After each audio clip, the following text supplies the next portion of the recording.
Hello and welcome to round 6 of our USAC National Championship, coming to you tonight from the absolutely fantastic location that is Mosport Park in Canada. The first time this season, I think possibly the only time this season, our USAC National Championship heads to Canada. A very much roller coaster kind of track, founded in 1961, and I believe one of the oldest racetracks that has seen no kind of modification up until modern day in terms of the layout of the track.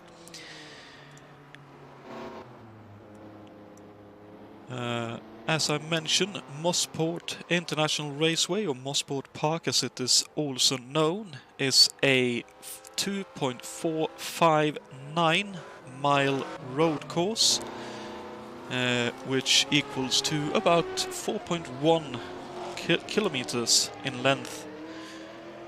And it's in the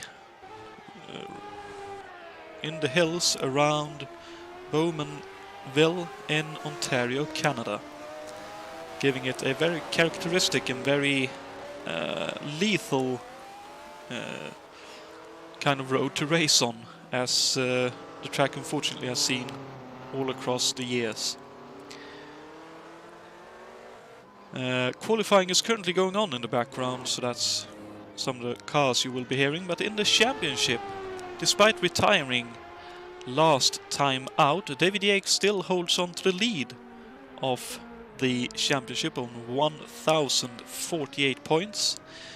Alberto, or Alberto Jr. as we also call him, lies second in the standings on 966 points. And our winner, somewhat lucky winner last time out, Jakob Fredriksson, lines up third in the championship on 850 points, only 4 points ahead of Juha Boos in fourth. And a further 10 points behind is Adam Hackman in 5th. So 2 Penske chassis in the top 5 in the championship. Looking fairly close, this championship. Looks to be going to be a ding-dong battle all the way through the year.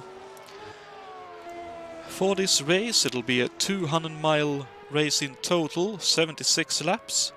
And the winner, as usual for the 200-mile races, takes 400 points with him or her. 320 for second, third 280, fourth 240, fifth 200, sixth 160, seventh 120, and then it drops by 20 points down to 12th, who scores 20 points. And then 13th to 16th score 10 points, 17th to 20th 8, 21st to 24th 6th, and 25th to 28th, which I think is the maximum amount of cars we will see this evening, if I'm not misremembering, will be scoring 4 points.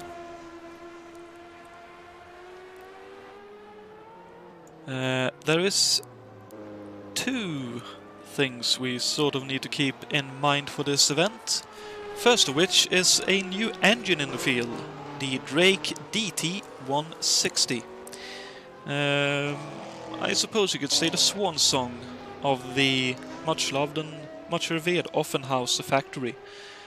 It was a completely new V8 with some brilliant ideas, but unfortunately also with the unreliability of an untested design. More or less came straight from the factory into the number 20 Wildcat, which is driven by David Yates in our championship. We also have the fuel regulations as per usual, where the drivers will be allotted 3 full tanks of fuel for the race, which will equal about 453 liters or around 120 gallons. And I can let you know that the projected fuel usage over a single lap will be between 4.5 and 5 liters, which is about 1.1 to 1.3 gallons. So Might be close, might not be. We'll simply have to wait and see. We also have Jason's keys to the race. Unfortunately, Jason is currently qualifying, so that's why he isn't with us here in the booth. The drivers will have to remember that smooth is the same as being fast around this track. You can't be all over the place sideways and drifting it. That won't be as quick as running more controlled and more conservative through the corners. Because of the track and the way it rolls around the hills, you will also need to find a race pace that you can maintain for 76 laps, because there's very little time for you to rest around this place, meaning that if you're going too hard all the time, you will probably be too tired with, say, 25% or a quarter left of the race. It's also a factor on this track that many drivers struggled with slowing down and not running off the road at Moss Corner, something that everyone will have to be careful of, because you will lose heap loads of time and maybe even get stuck out there, because the grass might not be as smooth as you might think.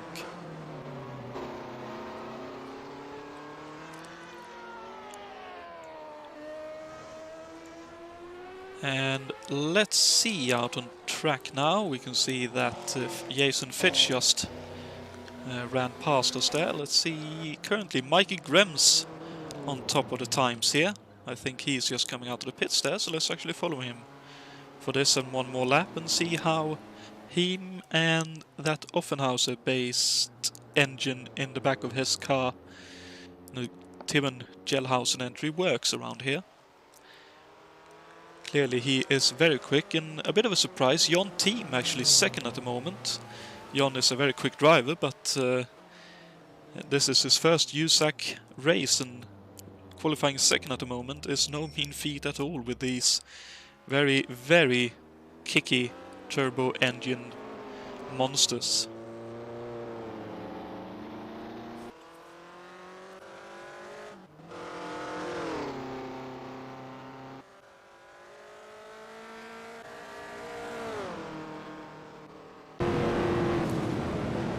So let's jump on board here with Mikey for a lap, coming through the S's, right and then left, and then we head into White's, the final corner.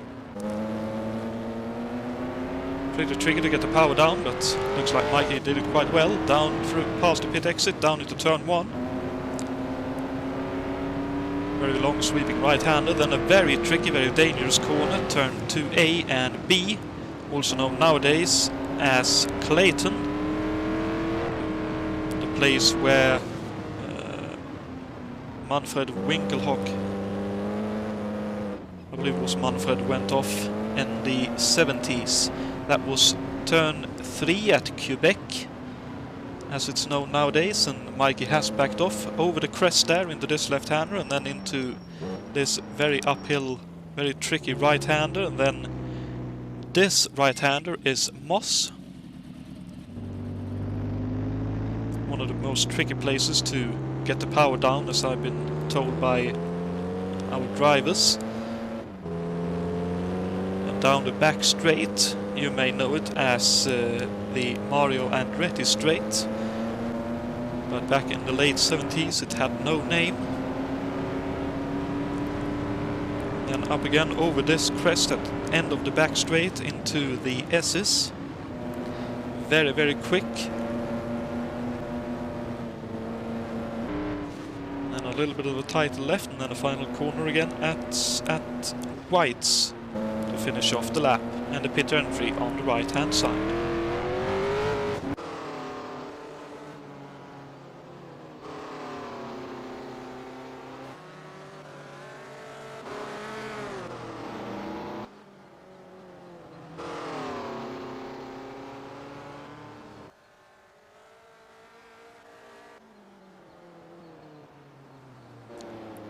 Mikey pushing really hard, dancing the car out of 2B.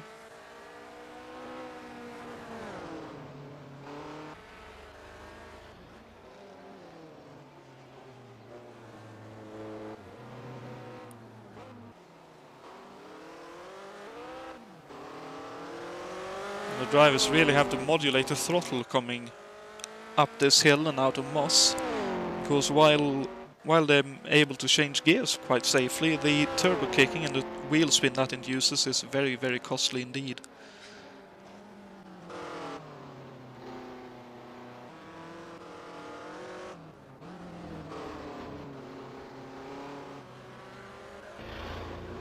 And that's a lap around the track with Mikey outboard as well. And Jon team still for Grand King Agashanian. Wow! I thought he had picked up a full-time ride that he's driving, but that's actually one of the one-offs. Of course, one of the one-offs that's run fairly well on the short tracks, but very surprising to see it running that well here. David Yates out on track and trying to improve with that Drake engine. He's working very hard indeed, pulling up that hill.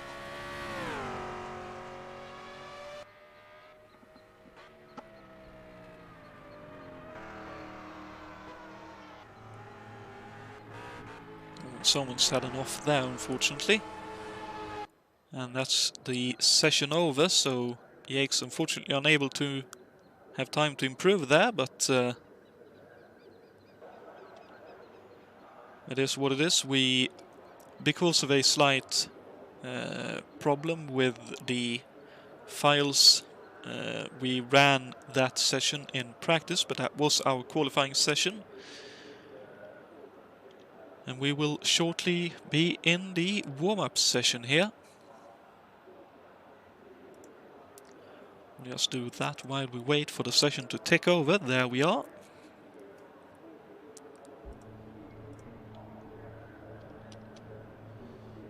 Now we can see the car of Ray Riddle for Chaparral Racing.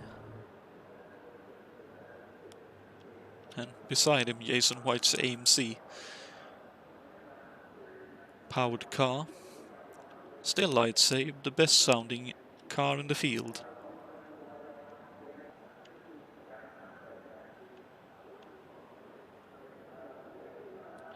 And now we have Luciano Roja, who has picked up the number 22 for a full-time ride for the rest of the championship, which is nice to see. He's been putting in a lot of one-off drives, especially for the Akashanian team. While we wait for cars to come out on the track, as it sounds like some of them might be coming out, because of the fuel usage, we'll probably see 3 different strategies around this track. We could see our driver starting with a full tank, which would wake up. Which would give a full, fuel window of about 30 to 33 laps, and then the second stop somewhere around lap 60 to lap 66, with those drivers needing to make a quick splash towards the end of the race. Oops, there we are. My apologies, Jason just put me on the fact that we had a little bit of issue with seeing the cars. So very quickly I'll go back to where we had Luciano Roja, number 22. Will be his for the rest of the championship, which is again nice to see. Back to the fuel now. The fuel situation. Some may decide to start with a bit less fuel in the tank and run to lap 22 to 25. And then again pit at the 50 to 55, and then again probably one more time during the race, with obviously slightly shorter stops being made. And again, we could also see some drivers possibly trying a one-stop strategy, which would mean they would need to stretch the fuel to lap 38 and preferably 39 or 40 to really be within a shot of doing so. But all of that we will see when the race commences later, but it'll certainly be very interesting to watch what is going to happen here.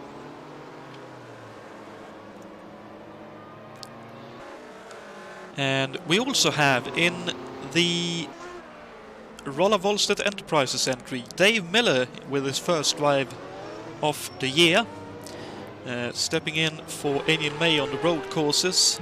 From what I can work out between him and Aniel May. So Dave back racing USAC for the first time this year, and while being passed by Peter Lavac in the McLaren there just a moment ago, I think they will be quite happy to get a chance to try this this car in anger for the first time. I know he's been helping Aniel with some of the setup work, but it's not quite the same as turning the wheel in anger, so to speak.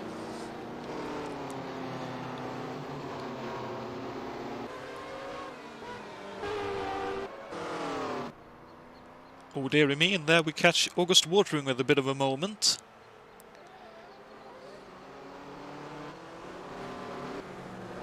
Coming through to A.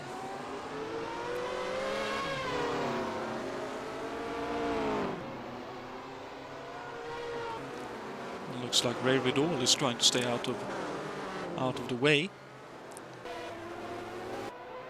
And there we have David Sabre in one of the McLarens, 10th at the moment, so possibly hoping for a bit better race pace, but he might have been held up on his first lap, like he looks to be slightly right now with Ray Riddle in front of him. And Alan Santo also with the number 78.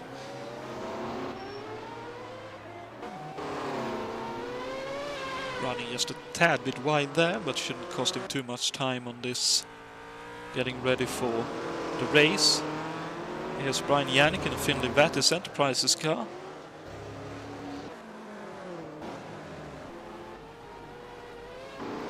You also have Jason Whitehead racing once again, this time the number 69. And we have Lewis Stevens, with I think his first USAC drive of the year in the number 8 Budweiser sponsored car.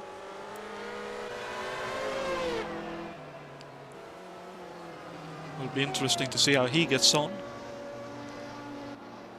And someone just joined there.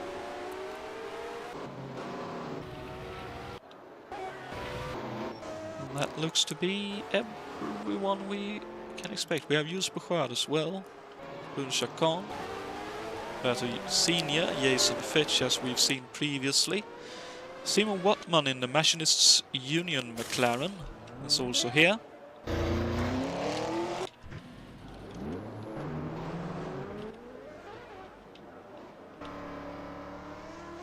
Oh, and Grant Riddle as well here racing for the first time in the USAC Championship. Trying to get his hand in before Indianapolis, I would suspect, as Indianapolis is the next stop for the Indianapolis 500 next month, which is the month of May, which I think all of us is looking forward to.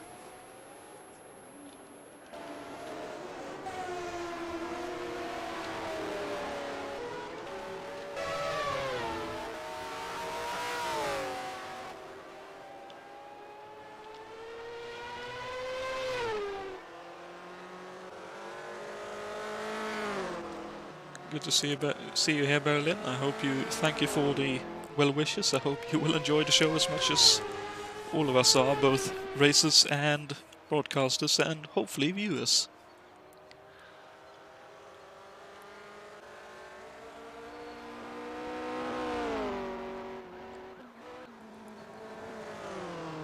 And here we have Jon Team continuing his good form there in the older Eagle.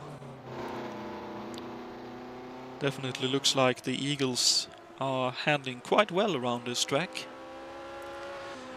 Obviously it was a car that was very well balanced, explaining why it was first for the 78 season that the Gurney Enterprises decided to make an all-new Eagle. All Eagles from, I believe, 72 onwards were only alterations and upgrades to the same base.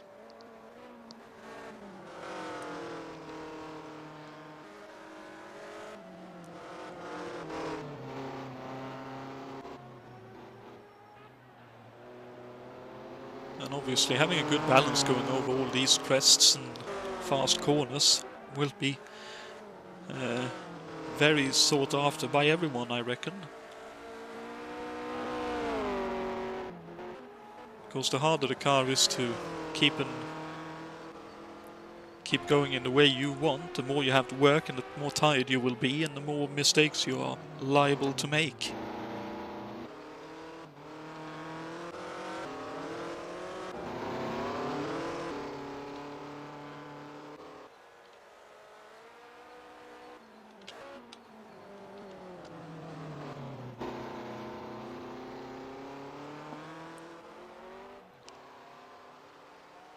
And we are about 1.5 minutes away from the race session, and if one is to talk about likely winners, it certainly looks like Mikey Grems has the pace to be able to win.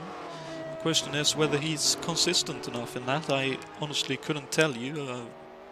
After all, it's the first time we've seen these cars around the road course, and with how volatile they are, very tricky to say.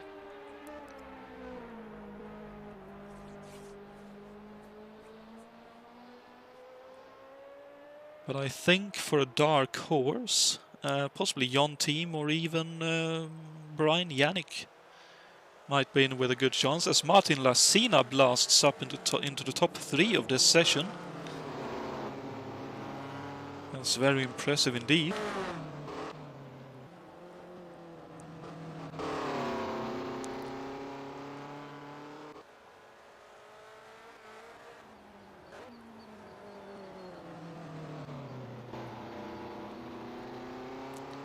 So Martin may still have something to say about this event as well, seeing if that pace is anything to go by. But obviously we'll have to wait and see. It's impressive to see Dave Miller in the Volstedt Enterprises entry being up into, I think that's at 17th just now, so just a few moments away the race will be on the go,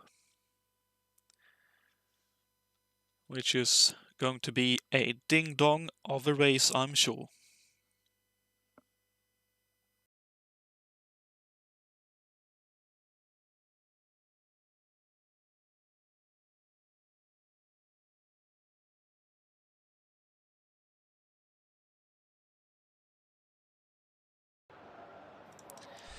And there we are, race session just ticked over. Let's go to the pole position holder, which will be Mikey Grems.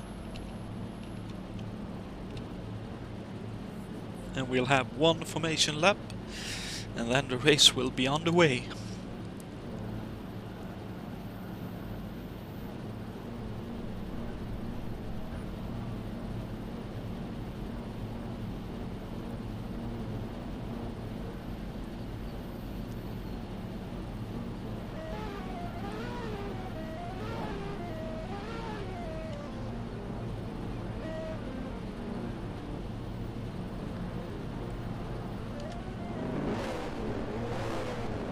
So let's see, Mikey Grems took pole position as mentioned and as we saw in the qualifier session about 15 minutes ago.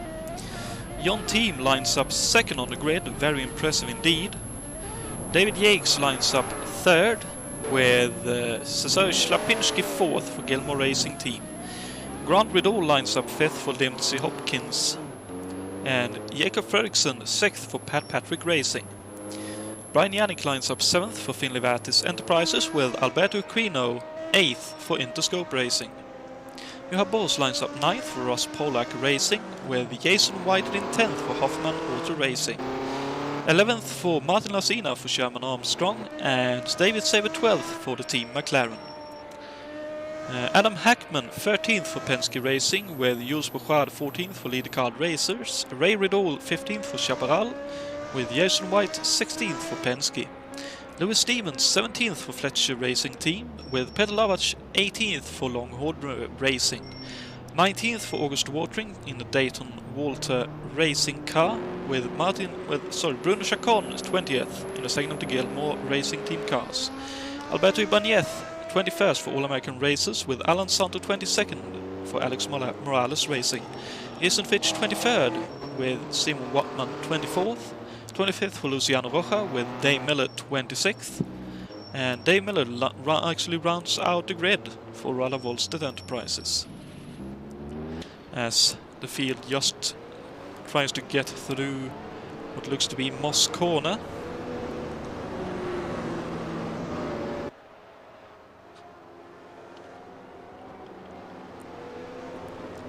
Just looking down this back straight, all the cars streaming past, this is looking gorgeous.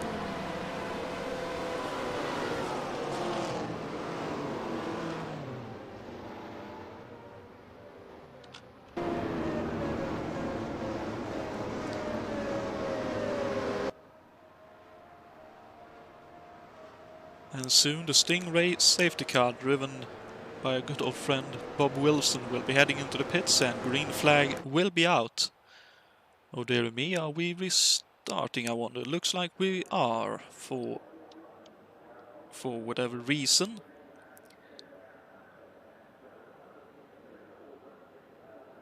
I wonder why that is, but oh well. Just a slight hiccup of some kind. We will be racing very, very soon indeed.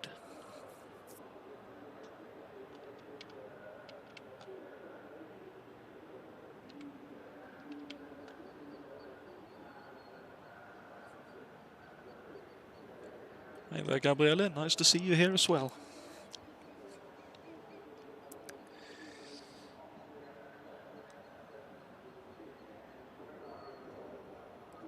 So we are back in warm-up. I wonder if it's possible that someone disconnected. Just have a quick check, see if anything was said.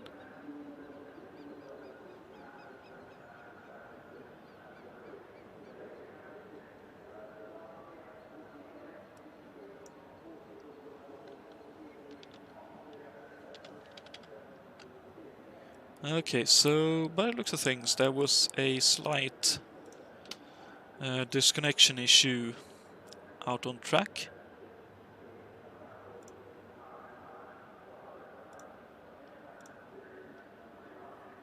For whatever reason.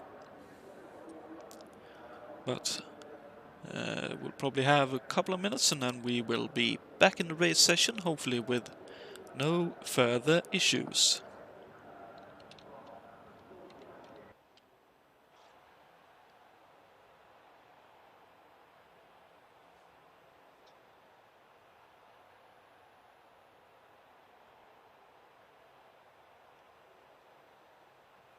And there we can see one of the news helicopters, or possibly TV helicopters, flying around the track.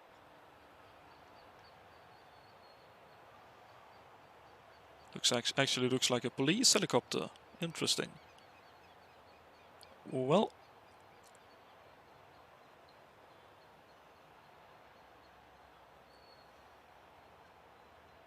Now we have the pit complex with the Texaco fuel tanks by the looks of things, and a fire truck obviously.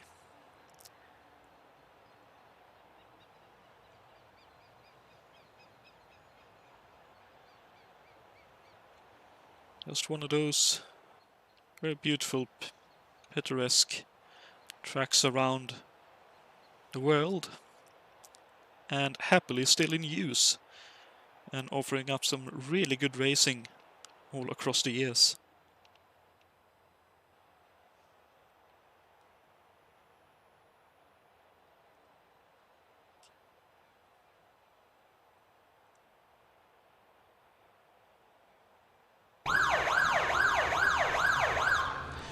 there we are, race session is soon to be go.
And there we have the formation lap once again with the beautiful Corvette Stingray pace car.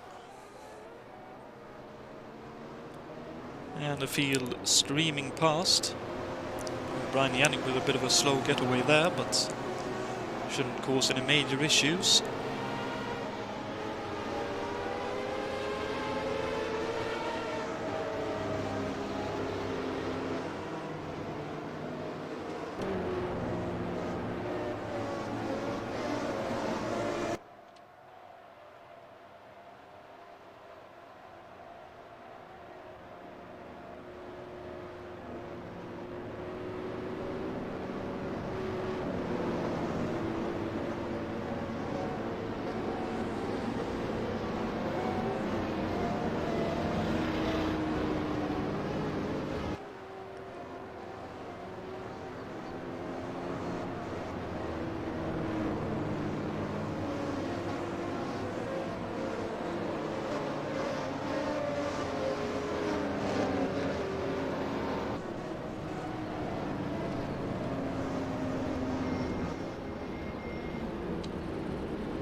So heading towards the S's after the back straight, and soon the Corvette Stingray pace / safety car will be back in the pits, and we'll have green flag and be underway. And this is going to be one very interesting race. First road course race for our USAC boys, and I believe the first road course race in USAC from back in the day in quite a few years.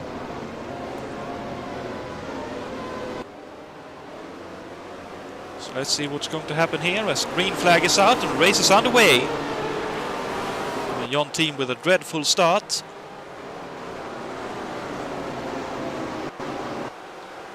But it looks like at least the top 10 is getting through turn 1 okay. Actually looks like everyone is going to get through okay, that's good to see.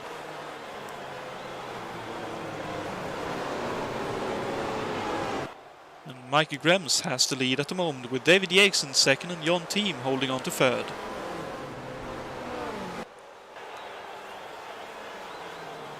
And let's see, first time into 7 and into Moss.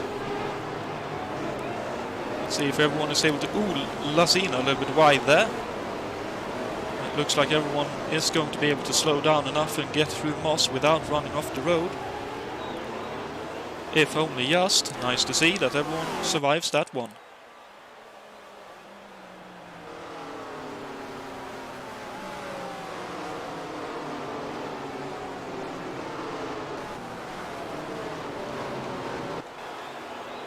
So after lap 1, Mikey Grems hold on to the lead. Yates second, Slapinski third now with Tim fourth, Grandgold fifth, Fredriksson sixth, Yannick seventh, Ibos eighth, Quinn 9th and Whited rounding out the top 10.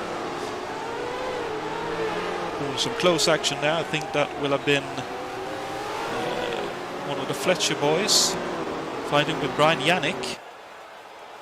Oh yeah, Bose an early DNF. Whatever happened here? Looks like may have been a disconnection, possibly. Because it happened quite a while ago.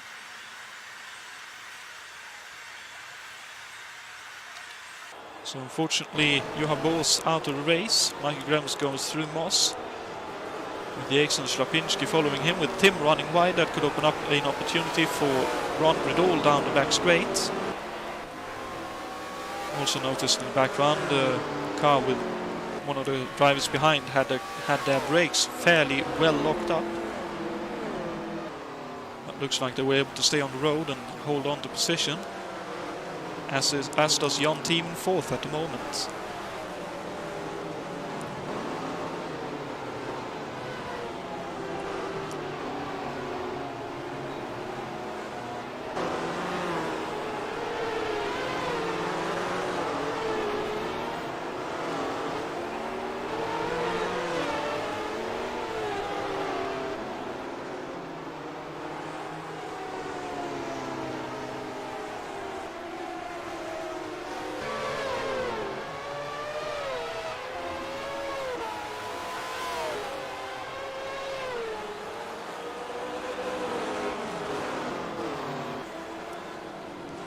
Dave Miller with a good start, coming up from starting last up to 17th, with Alan Santos in close pursuit and Simon Wattman.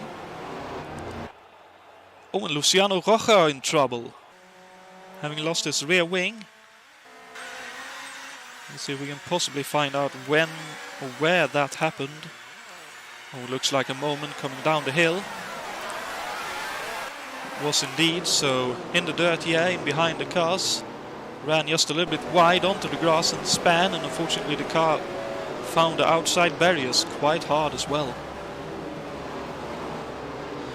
But good work by Luciano, staying out of the way of the faster cars, as he's getting back to the pits now for some repairs. Hopefully his team will be able to repair the car. But Mikey Graham still holds on to the lead. With Yates second, Slapinski third, Grant Vidal now in fourth, so he's made it past Jan Team. Fredriksson sixth, with Brian Yannick in seventh, Johan Bose in eighth, Alberto Jr. in ninth, and Jason White is still rounding out the top 10 US.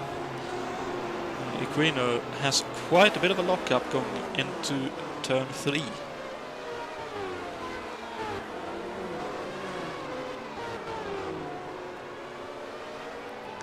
It certainly looks like the Penskes are a bit of a handful around this road course. As Watering is in 17th now, with White in 18th. Ray Riddall in 19th. Oh, with a spin at Moss! Oh dear me, that holds on. Oof. That's unfortunate. That holds up Brun Chacon as well. Oh dear me, and Ray Riddall is unfortunately out of the race.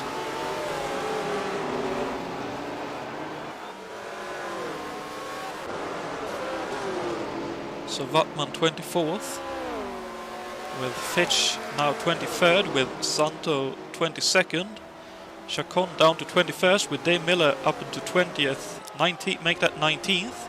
Oh, Jason White is out as well. Whatever happened to him? Oh, a little bit. Oh no. Oh dear. Oof, that's a bad one. So if we jump on board with him here, I think he'll just. Yep, got just a little bit wide on the side of the road there, going into the S's, and unable to slow the car enough, and straight on into the barriers. And unfortunately, Jason is out of this race very early on. End of lap 4.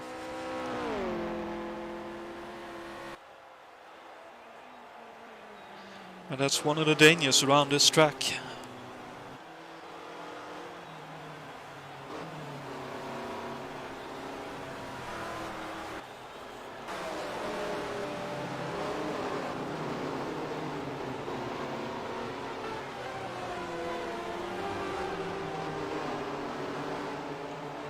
It's very easy to end up in that kind of situation as well.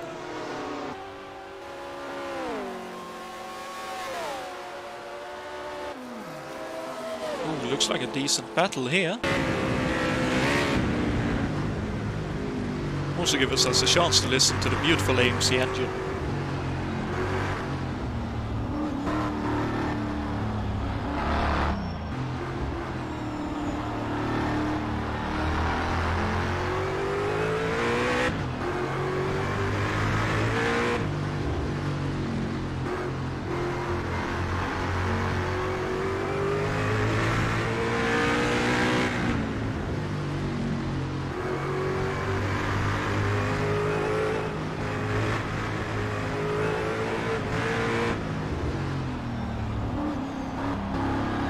Bit of a lock up there.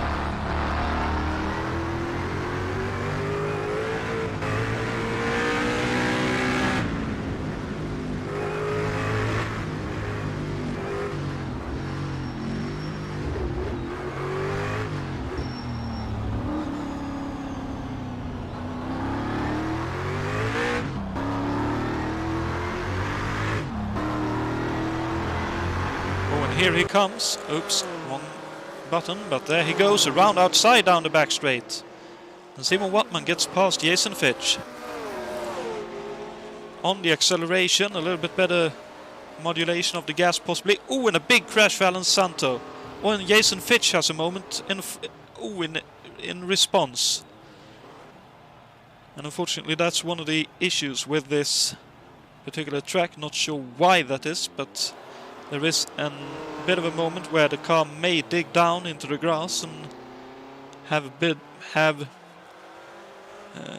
similar to how you would see the splitter and stuff go into the ground on a wet surface. So very unfortunate for Jason Fitch there, but just one of those things, unfortunately. You see further up here we have Chris Stevens still in a battle with Hackman, and now Peter Lavach has gotten past Adam. So let's jump on board with Lewis Stevens and look at this last sector of the track as he's trying to close in on Adam Hackman.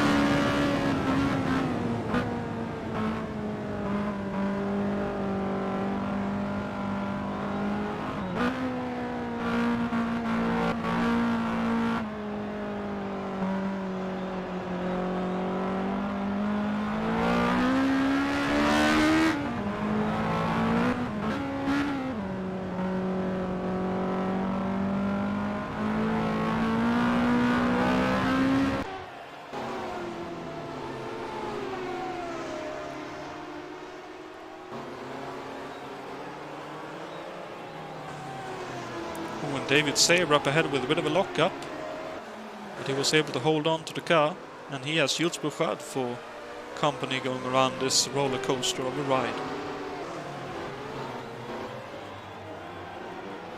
And it looks like right now that Saber might be a little bit quicker, but obviously you need to make your way past as well.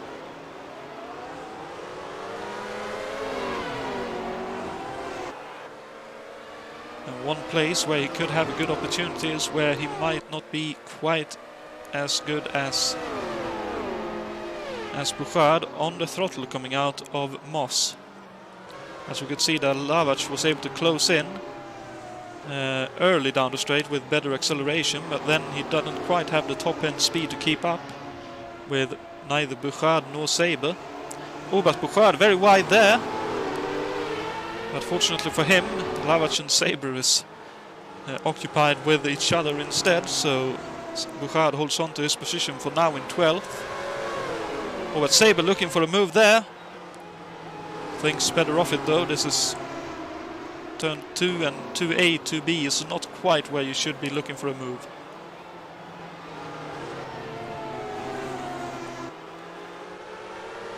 Well, look at Lavach with a great run through turn 3. Could have an opportunity to go round outside here. Decides against it though. This is a great battle pack right here.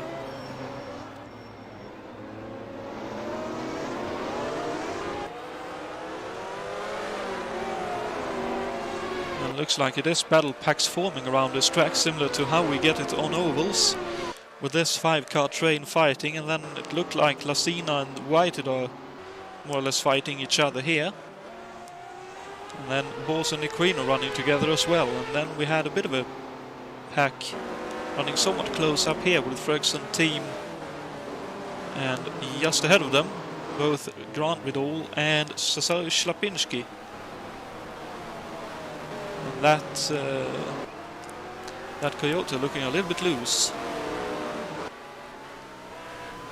The Ace still in second, and Michael Graham still holding on to the lead, almost a 4-second lead now, and traffic just about to come up for him, and Alberto Ibañez just out of the race. Oh, looks like a crash for him. Quite a hefty one as well. Oh dear. Oh dear, he lost it coming down the hill. Oh, that's not the place you want to go off. That's a very, very heavy crash.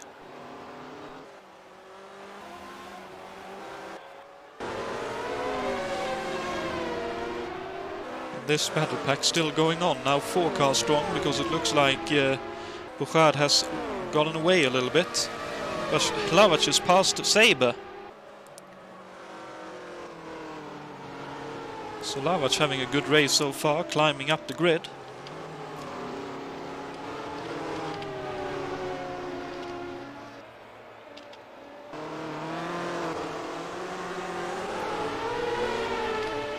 Main, good to see you here. As for Chanel Basis and David Junt and Francois Remen.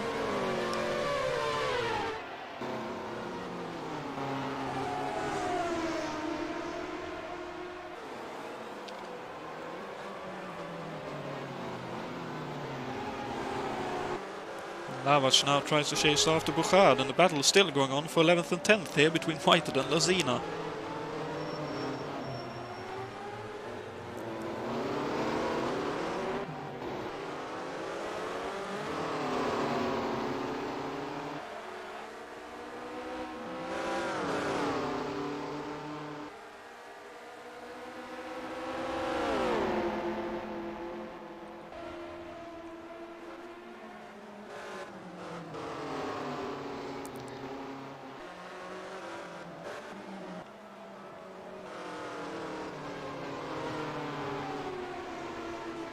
And of course we also have the fuel thing to keep in mind, so there's another 12 to 13 laps before we may see the first pit stops for those starting on a low tank. So it'll be interesting to see whether Mikey Grems might be on that kind of strategy, as might be David Yates. Seeing as they are pulling away a little bit from the rest of the field.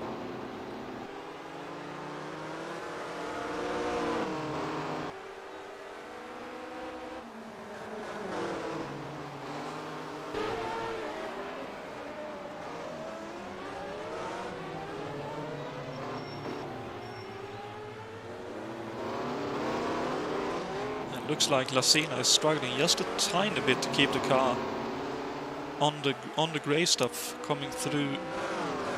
Well, I think would be 5 before Moss.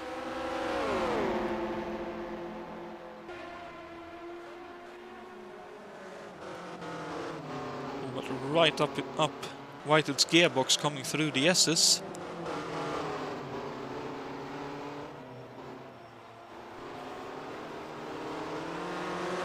Whitehead a bit loose coming through through Whites. But Lasina not able to take advantage of it right now. Oh, looks like Hlavac might have had a bit of an issue. He has. He looks to be retired. Oh, is that a blown engine, I wonder? That may very well be.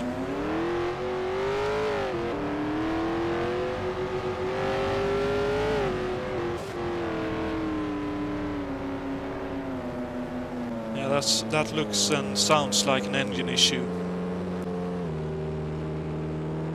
That's an engine that lost all the power in it. Yeah.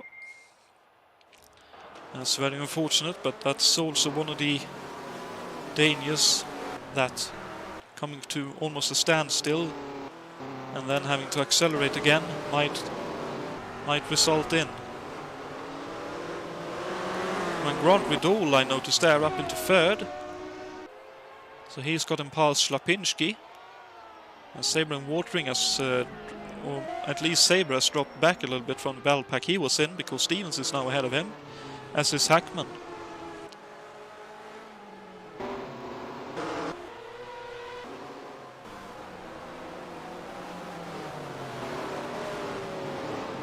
So traffic possibly affecting positions here, as that's Fregson very wide and Tim, his countryman, trying to look for an opportunity.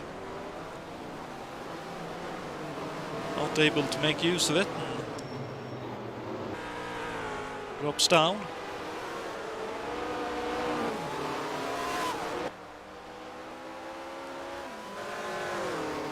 So Grant Vidal up into third, and let's see if he can reel in the cars ahead, which is David Yates and Mikey Grems. As I noticed, Alan Santo is a retirement as well, unfortunately. As Mikey Grems sets the fastest lap of the race. Quickly see if we can find out what happened to Alan.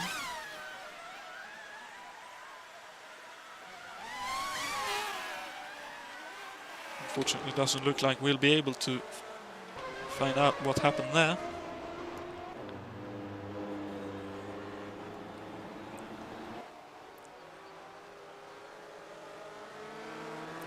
And Luciano Roja very sportingly there, leaves a little bit of extra room for a leader. Vidal really has closed in on Yates, now only 3.5 seconds. So either Yates is taking it a little bit easier here, or he's had a bit of a moment.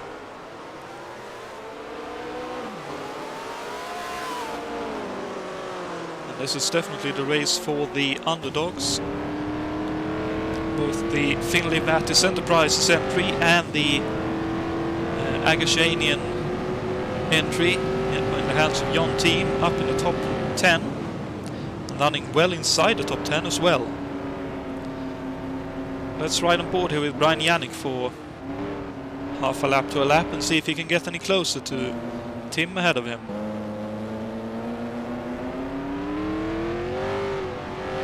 Oh, Lewis Stevens out of the race. I just noticed the smoke behind the pits. Oh, looks like another engine. It is indeed, and a very big engine brake as well. So coming up out of this corner, I think just as he was about to change up and high in the rev range. I don't know if touching the grass there caused a bit of wheel spin and that caused the engine brake, but that's a very costly engine brake indeed.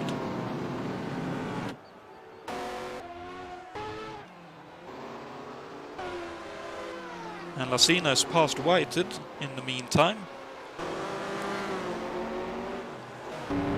Let's jump back on board with Brian Yannick here and go with him for a lap here and see if he can get any closer to Tim.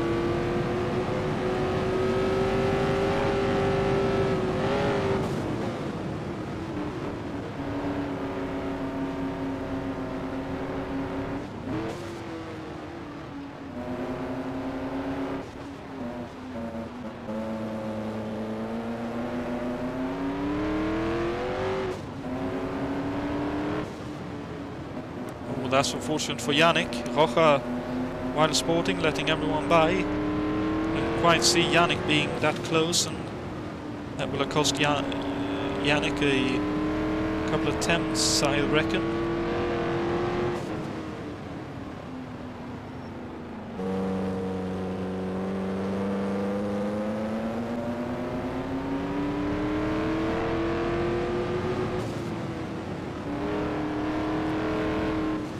It's interesting to hear that, Yannick.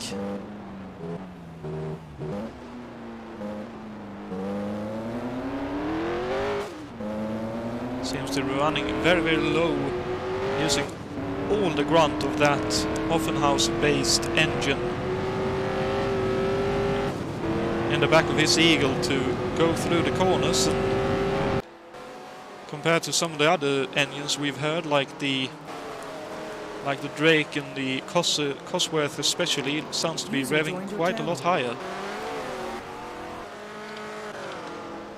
As we are joined in the broadcast booth by Alberto Ibañez. I'm really sorry to see you retire. Oh, don't be sorry, because it was a really difficult race for me. I mean, this is a race I admittedly had not much time to prepare, and the cars are real handful here. So I was not really enjoying it myself, although I was somehow getting a bit into the groove, you know, at the point. But then I missed a shift, and the gear decided to grab, and the turbo to kick in just as I was at the top of the crest of the hill. Oh. And the car immediately did a 180, and I was in the barriers. Oh, so that's what happened. I noticed you had a wheel spin coming over the crest, but I wasn't sure what would have caused it. That's very fortunate indeed. Yeah, missed the gear, and the big problem is I was like, for the gear to engage, you need to lift completely, and then the turbo stops pulling. So when you floor it again, because I was basically hitting intermittently the pedal to allow the gear to enter, and when the gear entered, it timed itself in a manner that the turbo basically spooled like hell. Because you were in a lower all gear. the 900 horsepower got them on the top of the hill. So when I was slightly taking the turn, but anyway, I mean, I'm going to just have some fun with you broadcasting the race. I'm very thankful for you joining me. And I see that Martin Lacina just abandoned with a broken engine. Oh no! That's unfortunate also for him. Oh, looks like it happened in the same area where you retired, coming over the crest, going down the hill. It's easy over that hill to get the. See, it's actually at the bottom of the hill. Sorry. Yes, well, but that area is easy to overrev the engine, and then you are eating engine life from him. Oh, for sure. That looks like just where people are generally changing down to second or third gear, going into preparing to enter Molson. That's possibly too high revs, as you say, and that's that as it very clearly could see there. When David Sabre with a bit of spin coming out of turn 1. Looks like he stalled the engine as well, got it going again, but that's a lost position. Let's see if we can catch the start of it. Looks like, but one of those very slow spins where the rear end just says, no, ain't taking that. It's interesting what the car protection we have there at the top, because everybody is split like by a single second. Grams from Jake's, well, that's 3 seconds, but from second to about 9th, everybody's like very little apart. Jake's is only 1 second ahead of Grant Ridal, who is 1 second ahead of Cesarius, and then there is a small gap to Jacob Fredriksson, but he has John Tim on his toes. Ooh, that was aggressive from Grant, but yeah, it's very interesting. But oh no! Schlapinski tries to dive up the inside of his teammate and loses both of them a heap load of time. That could have been part of the reason, all that traffic, but I don't know if Yates has been trying to back off a little bit and saving a little bit of fuel, but he was closer than 4 seconds earlier to Mikey, and far, almost 6 seconds ahead of Grant, so either Grant this is a pick very up his pace, complicated track. This is very narrow, a very narrow track. The cars are too powerful for these small venues, and you have always a problem of traffic. And not just traffic, but if you want to overtake, it's very hard to really make a move from someone else. You need the car in front to be making an error, or you have no chances of overtaking. I think the only place generally you can expect to make a move on a car that is of a similar pace is coming down the back straight and into what I think would equal turn 9 or 10. Right-hander at the back of at the end of the back straight. Yes, if you have a good run, yes, but yeah, I mean it's one of those situations where everything needs to come together. It's not as if you are able to do it lap after lap at will. No, that's I can see that. It's one of those places where you work for maybe 2 or 3 laps to set the guy up, and then you make the move. So Jakes now has been able to recover his rhythm, and is shaking off a bit Grant Ridal. But the battle rage is on behind because Jacob Fredriksson is having a hard time there with John Tim. And Juha Boss is also, well, usually under assault from Alberto, from Little Al. Bit of a moment there for Tim lapping Dave Miller, but both of them survived. And again, it's interesting to see both Tim and Yannick in the older Eagles running that well and high up into the field. Yeah, those are very good cars when it comes to slow road courses or slow ovals, because the chassis-wise they are very good cars, and they have, well, decent downforce, let's say. Compared with the other cars that are probably sometimes a bit like heavier or clumsier, but they are prepared to be quicker on super speedways, these cars are very agile and are working very well here. They are suffering, obviously, on super speedways, and they will not be anywhere near the top as they are now when we go to Indy or Michigan, but here they are working very well, and I'm happy for them, because this is obviously for these guys the chance to score well and to be there in the race for the champion. Quite. And I suppose you could say that one of those super speedway cars that might not work well here would be the Penske's, with Hackman running 12th at the moment behind Jules Bouchard, and obviously Jason White wasn't that much farther up before his unfortunate retirement. Yeah, true. Look at Grant. Oof. He's really close to David Jackson. They are coming now to a lap car, which is David Sabre. So this is going to be a very heavy situation in a moment. Oh, and I'll just quickly have see if we can see what happened to August Watering and or Simon Wattman. Doesn't look like it, but I suspect they may have gone off together. Back up to the front here with Grant Ridal and David Yates, right up underneath Yates' gearbox now. David Sabre moved very well aside, and that has allowed Yates to pass cleanly, because otherwise any small error and he would have had Grant overtaking. Yates a little bit on. I think these two are having fun. Yeah, I suppose so. If fun is the fact that you're having to run all out to try and stay ahead or get past. Yates with a bit of a mistake there, heading into Moss on the grass, both on the entry to 5 and Moss, but able to hold on.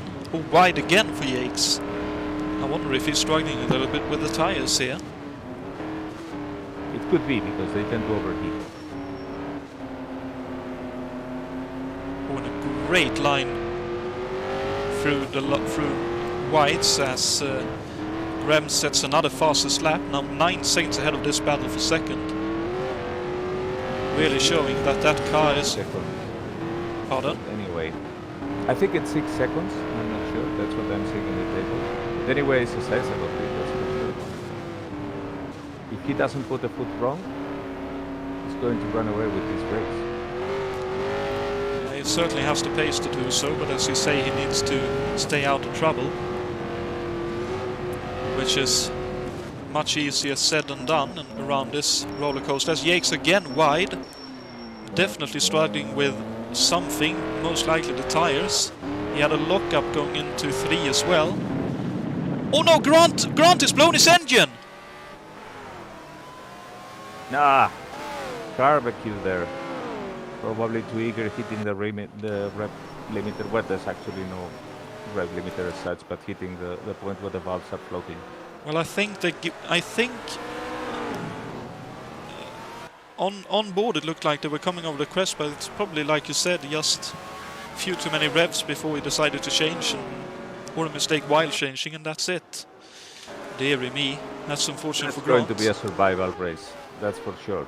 So this is a good lesson to anybody who is paying attention, that going there full out is not going to get you anywhere, because we're only 1/3 into the race, and look at how many people are already out. Indeed, and also with 1/3 into the race, we may very well see the first pit stops of this event.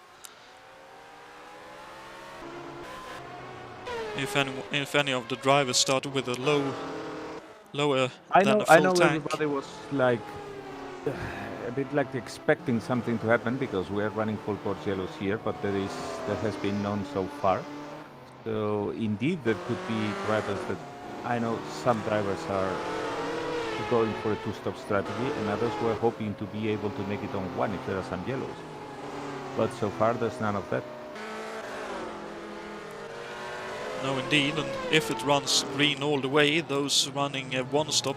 US Bouchard is very wide in the battle for 10th with Hackman.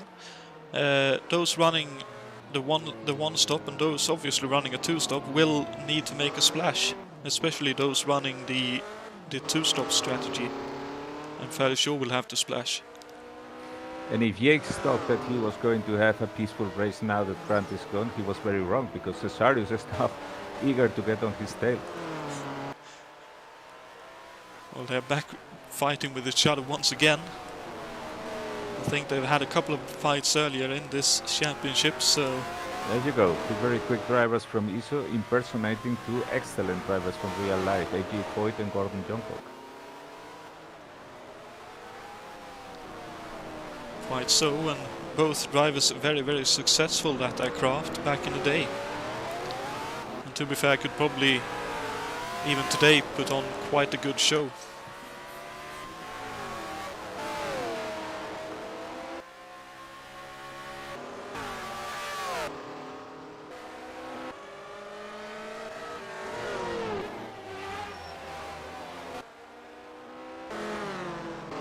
Let's see what Cesarius can do to improve what Grant had been trying. Indeed, and Adam Hackman into the pits now on lap 26. So it looks like he will be splitting the race into 3 equal parts. He's out of the pits now. That was a quick stop.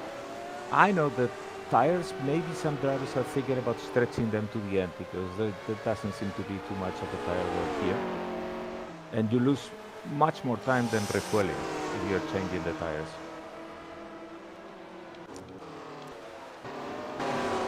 Indeed, and Ferguson into the pits as well with a fairly early pit stop. I think that's just over the 2-stop wave starting with the lower fuel, so looks like his strategy is more or less set. That means Yannick up into 5th for Finley Vatus Enterprises and John Team up into 4th for Grant King Agashanian. Juha has started with a full tank, so he keeps going there. But we will see. I mean, he will have to do 2 stops, that's for sure. Yep, but possibly 1 long and 1 very short. Yeah, 1 splash and dash, where he shouldn't be changing tires. Because you might have to stop twice for fuel, but tires, at most, you're going to do 1 change. Which I'd assume would be the rear tires only. Not sure. Could be. Depends on the driving style and on your setup. I suppose so, but considering how tricky it is to get the power down with these cars, I'd hazard to guess the rear tires takes more of a beating around here. Yeah, they do, but if you're pushing the front and dragging it in the corners, then they are also getting their own beating. True. And here we have the battle now, really commencing by the looks of things between Schlapinski and Yakes.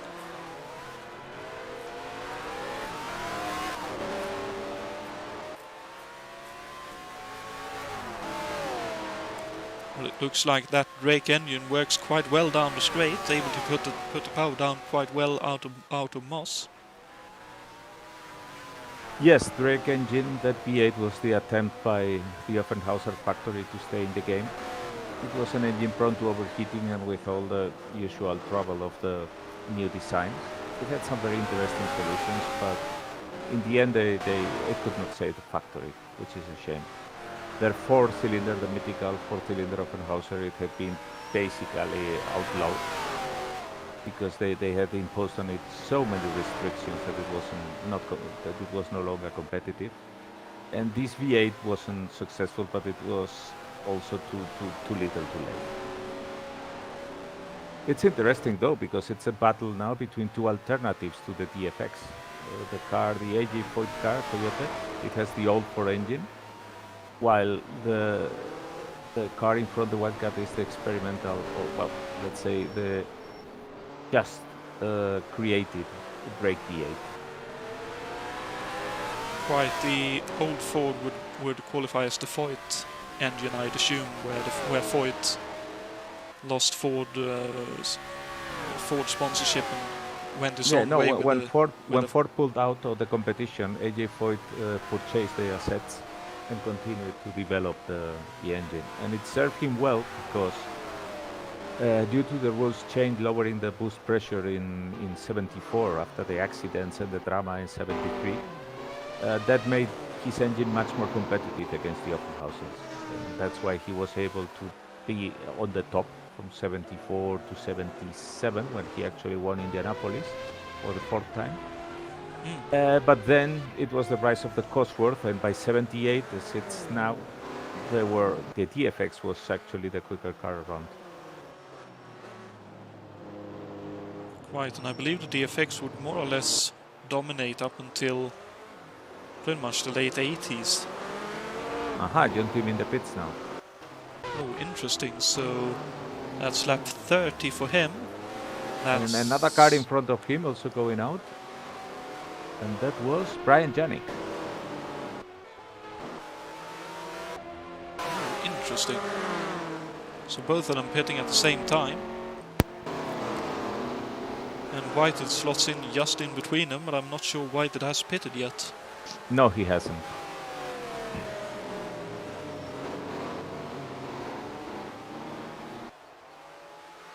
Oh, someone else sounds to be in the pits.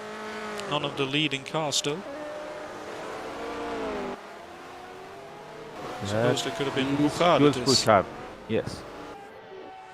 So let's see if Hackman is able to make his way past. I know Hackman was right in behind Bouchard before And I Hackman. should say that Cesario seems to be past David Yates finally. We have missed that one while we were looking at the pit stops. Ooh. He is indeed, and quite well ahead now. So you can possibly see where that happened. Happened a little while ago indeed. Oh, looks like... Oh, what a move that is. Down into Moss. Yates a little bit, well, I'm not sure I'd say that's wide, but Slapinski forced his way up the inside, heading into Moss, and in that classical tighter line, force your way up the inside move, and Slapinski up into second. And Grems continues for another lap.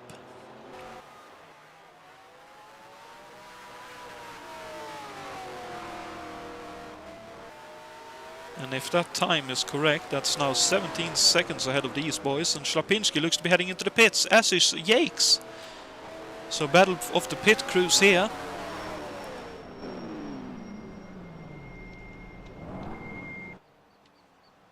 So it seems they were on the same strategy. Indeed. Let's see who comes out of the pits quicker. Must be biting their fingernails till the bone. And it's Cesarius who entered earlier, and it's a long pit stop for David Yates. Looks like Yates is changing tires. Slapinski didn't. That's the thing. If you change the tires, there's about 20 seconds. No, not 20 seconds, but nearly. Somewhere between 15 and 18, depending on your crew.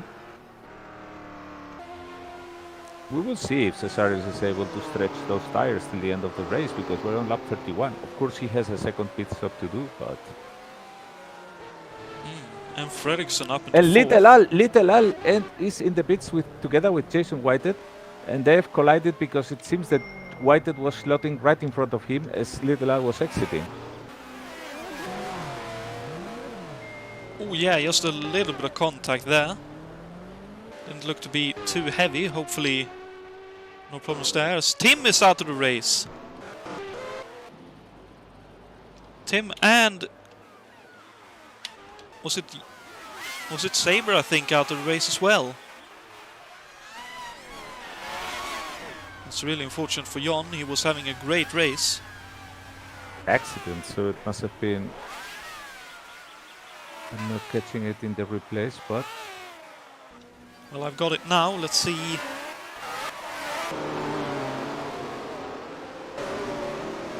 Oh dear, no! Oh no. It looks like it was David Saber coming out of the pit lane and Jon Team on a tight line trying to lap Chacon, and both of them met on the pit exit and heavy contact was made. Two retirements in one. Meanwhile, on track, Jacob Fredriksson has overtaken Juha Boss for the third position, but Juha Boss has not stopped yet. No, but Fredriksson has, so... Yeah, that means that he's clearly ahead now.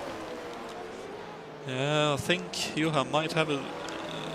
unless he gets a yellow, I think that strategy probably won't work in his favor. Well, in his last pit stop, he only has to do one splash and dash, so we will see. The others are going to do a full pit stop, and those who have not taken tires, they will be needing to take it. Very possible. We'll have to see what happens. But the biggest Well, loser not even mid-race. No, indeed, and both Bouchard and Yates a little bit wide coming over the crest before the S's. When Yates trying to lap Bouchard there, but unable to make the move. So Yates losing time here, but Bouchard looks to take the pit side line now. And Juha is in the pits now. Also, you are in now on lap 34. That is just a tad bit too early to make it on a one stop only. So, as you say, a splash towards the end. But he was actually fighting with Little Al for the position. So, in this case, Little Al is going quicker. And yes, he's overtaking Juha now in the pits. Was tight. He had to go round outside of turn 1, not the place I would like to have to end up. So there they are. I mean, they are together in the track as they were before the pit stops. There's no wonder. Juha stretched it a bit more. Indeed, and incredibly, right now, 13 runners only, not even halfway into the race. Natural selection, I would guess. I suppose so, with a bit of bad luck for a few of them maybe. Especially for Jon Team and David Saber. But I suppose just one of those things, and it looks like Miller and Chacon are fairly close together in 11th and 12th.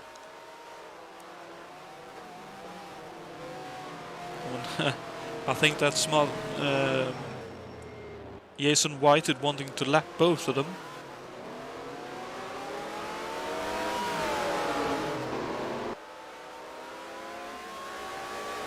But obviously not easy. As Miller now looking up the inside of Chacon going down the back straight.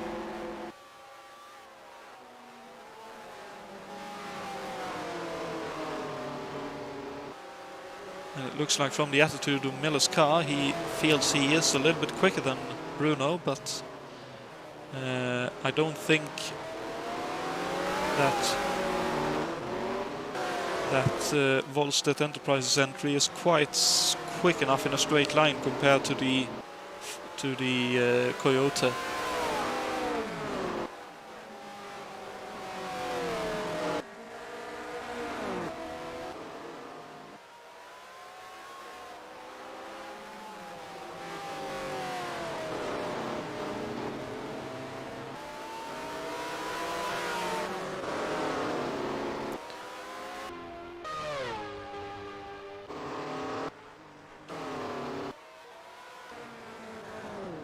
And there is Whitehead trying to unlap himself from Miller, I think.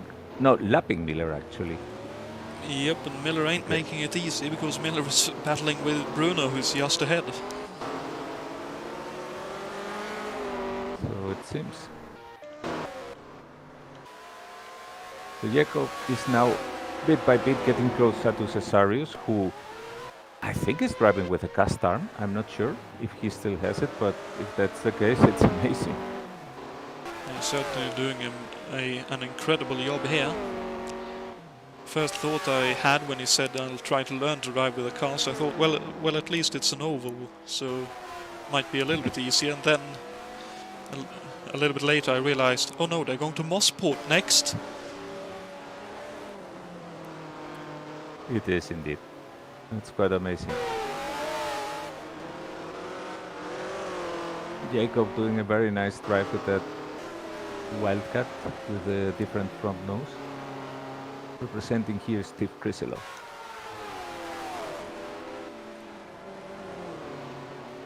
Little Al has opened already a bit of a gap with Juha. It's about 3 seconds. It's no wonder because he was hunting Juha before, and it was clear that he was a bit quicker, only not enough for overtaking. Indeed, and possibly running slightly less fuel in the tank, so a bit less weight to carry along as well, helping in that higher pace. Yeah, they were on a different strategy. And Schlapinski got held up a little bit here by Hackman going into Moss, and Fredriksson has really closed in now. Just under a second between them.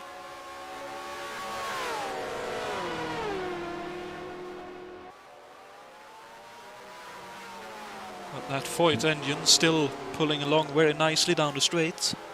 Not that any of them seem to have the ability to be getting closer to the leader of the race, Mickey Krebs, who has actually stretched his lead to 13 seconds now.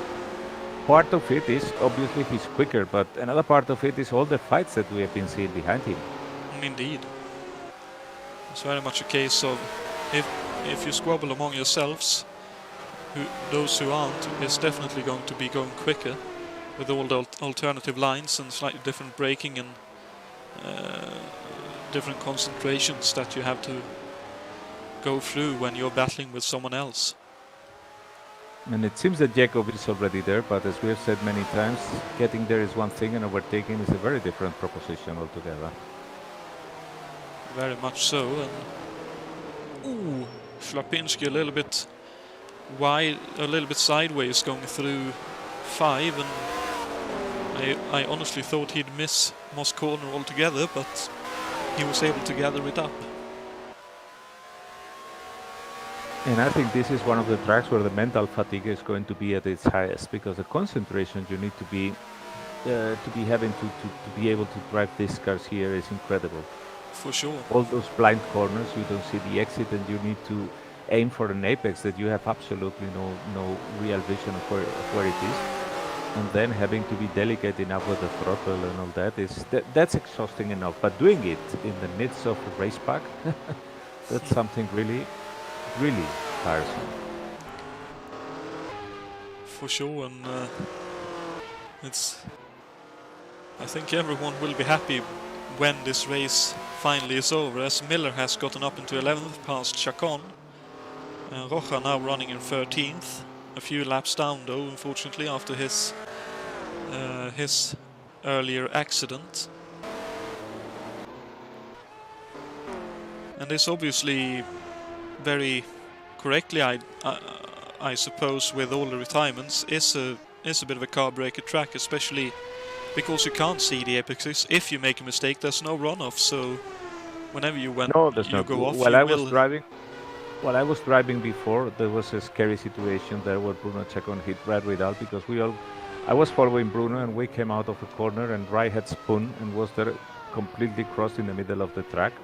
Bruno went to the right, I went to the left, and Bruno got the worst of it because Rai was trying to get out of the way, and when he advanced the car, he got in the way of Bruno. Fortunately, it seems that whatever damage that he caused to Bruno was not terminal, because Bruno is still in the race, but it's one of those situations where whatever you do is wrong.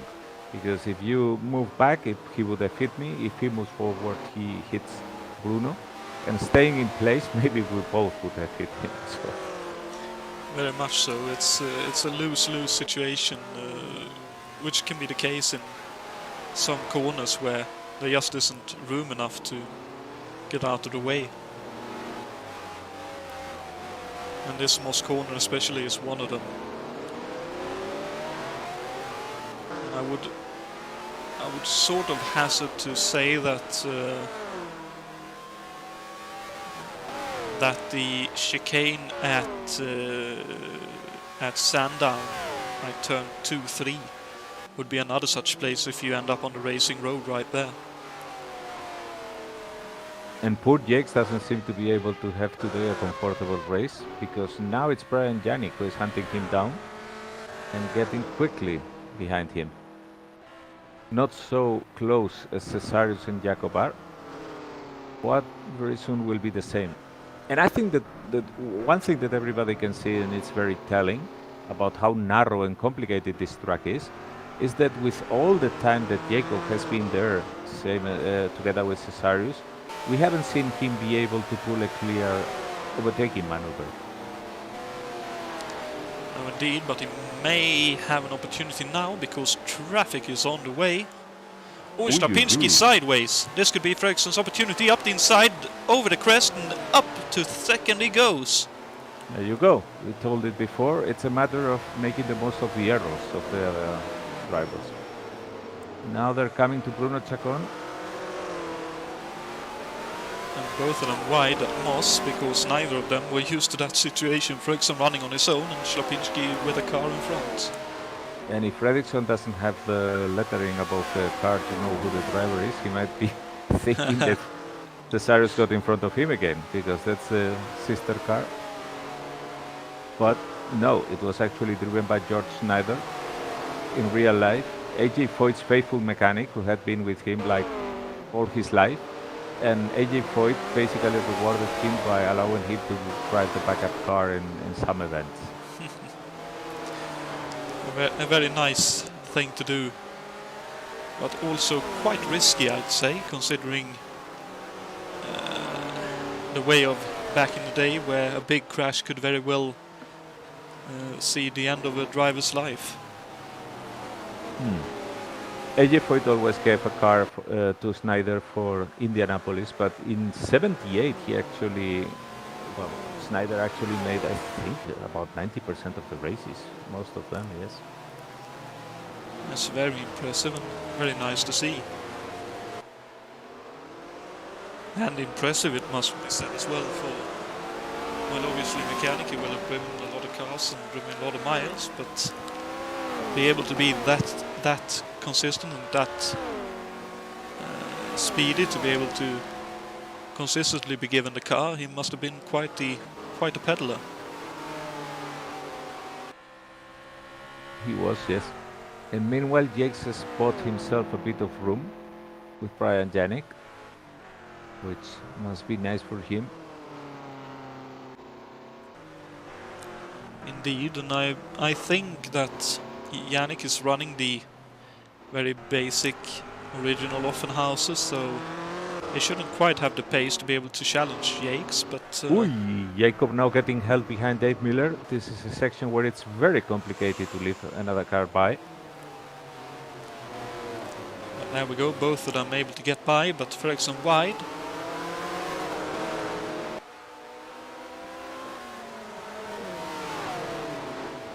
It looks like Fredriksson will be able to hold a position now unless he has a bad exit here, and Slapinski could take advantage. Very skillful Cesarius here. He made the most of it, of being able to get closer. And he's now hunting down Jacob. Oh, and it looks very like he has section here.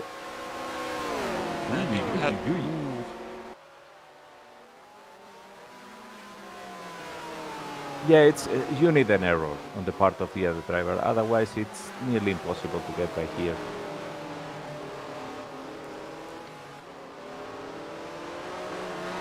Indeed.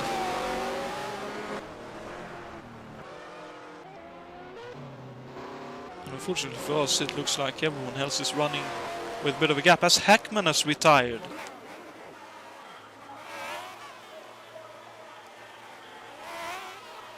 Let's see if we can possibly get what happened on the replay here, but it looks to have happened quite a while ago.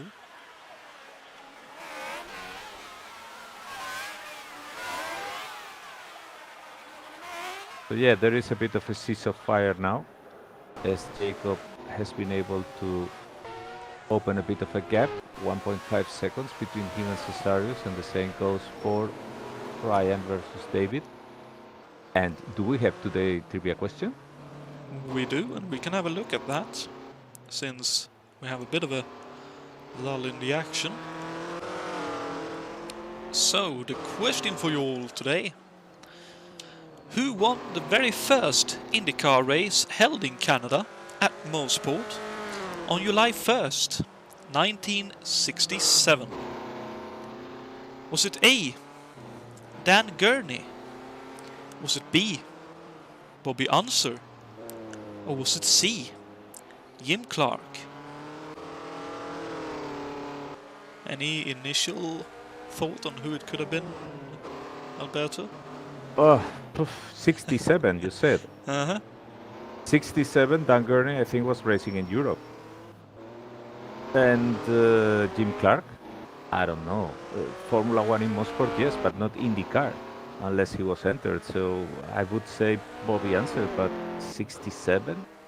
I don't know. I don't know. Could be Gurney if he was racing on both sides. I don't know. It's a good trivia question. For sure it is. Thank you very much to Jason White who prepared that one. It's very much a brain worker. And Really now, Cesarius has been having trouble because Jacob is now a good amount in front. I think that maybe he missed a shift or something.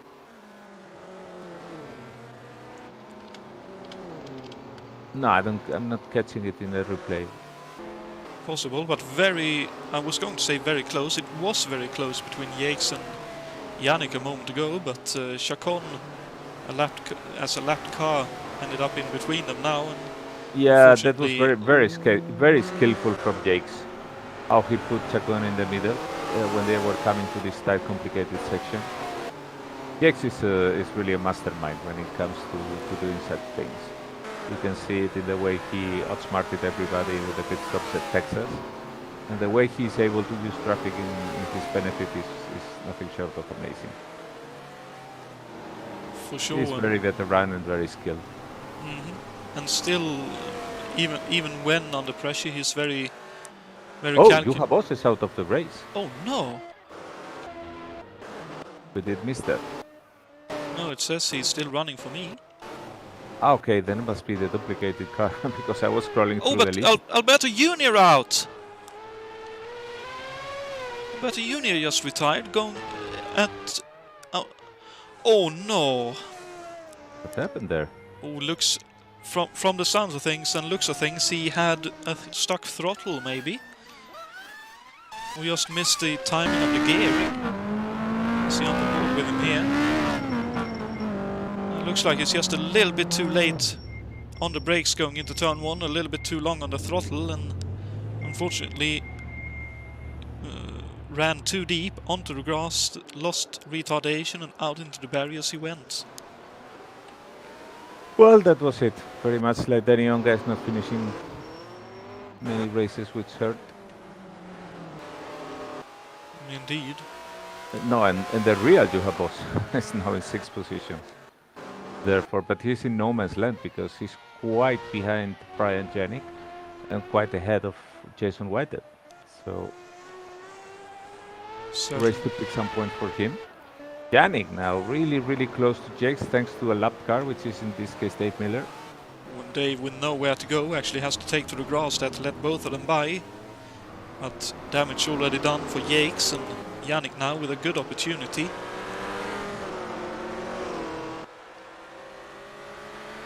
But saying that, we now had hit the back straight and Jakes pulls away. But it's nice to see that, in a way that the engine progression was still very apparent, that the Drake engine, despite being new, definitely had the power to pull away from its predecessor, but oh yeah, it had power, it was just very unreliable. Not so much here in road courses, but in ovals where you're constantly with the throttle open and all that, it was there where it had some really bad overheating problems in that. So because I'm comparing that to like the Porsche, where the like the endurance Porsche and stuff were running very well, but obviously the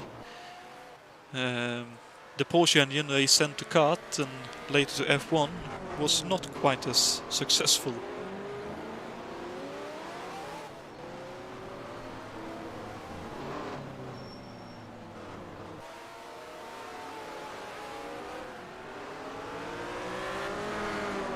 But here obviously you can very much see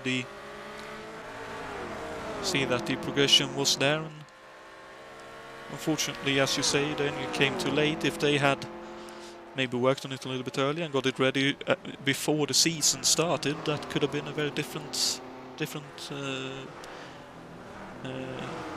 made a big difference to the history of the Offenhaus mark. Yep, who knows? It's all the what ifs. Indeed, indeed. But Jakes, in any case, must be happier now, because even if he's only in fourth position, his main championship rival so far was Little Al, and he's out of the race. So that means that Jakes is able to score whatever he scores now is going to only open the lead. Yeah, pretty much. I think Fredriksson is third in the championship. So I think if it stays as it is now, the points difference would be about the same, but now with Fredriksson in second instead of Alberto Jr. Yeah, could be, because this is not a race that is going to pay many points. Oh, there goes Brian. He was able to out-accelerate. No. Well, out-accelerate early, but then the... Oh, no, actually, no! He's actually passed! Yeah, he was able to out-drag out of the corner David Jakes, so that car had a bit better traction. Probably the Offenhauser being less powerful is also less violent, and he was able to get more traction out of the corner. But I honestly thought that Drake would have more power, like up in the... when they actually got some speed, but I don't know if Jakes might have missed a gear or... It has, although we don't know the gearing that they are using. And yeah, Sure, maybe Jakes sure. was a bit slow there. I Or suppose he's so. using a lower boost to not overheat the engine. Could very well be, obviously. That and the fuel usage, he still needs to be able to make one more stop and make it to the finish, so that could also be a part, indeed.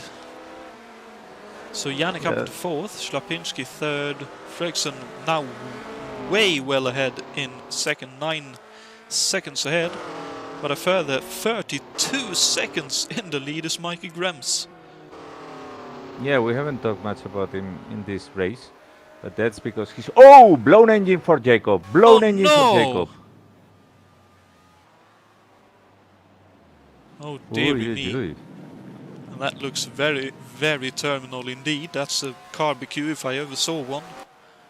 Yep. And very understandably heads for the pits for some fire extinguisher and an early bath. That's very unfortunate. I assume it happened right over that crest on the back straight. Yeah, we've talked about it earlier. That crest is a big problem, because if you are too much on the throttle, the engine is spinning there too much. The wheels are spinning and you get to the top of the ramp. I don't know, maybe he had too short gears and was hitting constantly the high parts of the RPM range in the straights. Could be, or it could be that he with us getting past halfway, might be getting a little bit tired and unfortunately didn't modulate enough to make up for how the car was. Oh, Dave Miller is out of the race as well.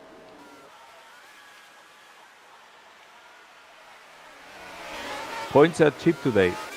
Oh, for sure. That's very unfortunate for Dave. He was having a very consistent, nice race there. It happened quite a while ago.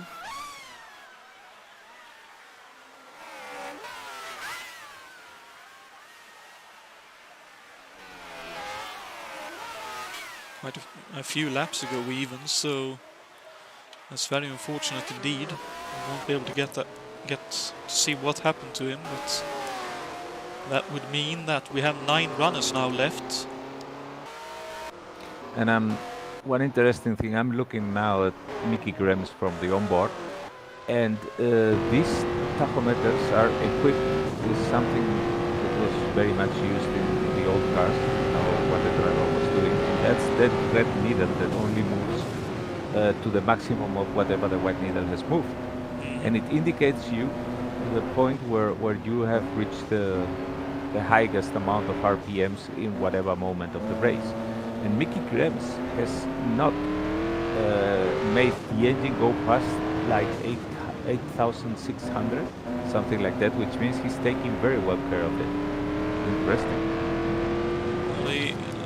We saw that in qualifying as well. It was very much running with the grunt of the engine rather than the boost of the engine, and clearly working very, very well. Yeah, if we scroll through the cockpits of the people, we can see, for example, that Cesarius has been over the low, so to speak, at least once, because it's 9,200 RPM, what it indicates there.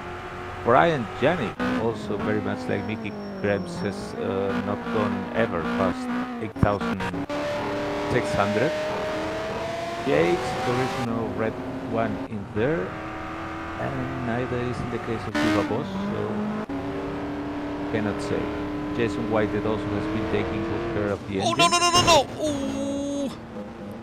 Just as you say that, he has a big moment coming off of turn 1, and looks like his rear right is pretty heavily damaged.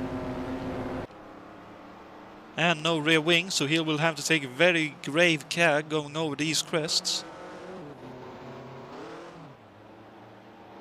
Oh, that's so unfortunate.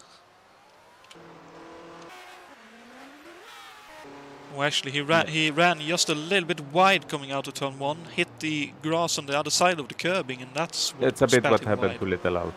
Indeed.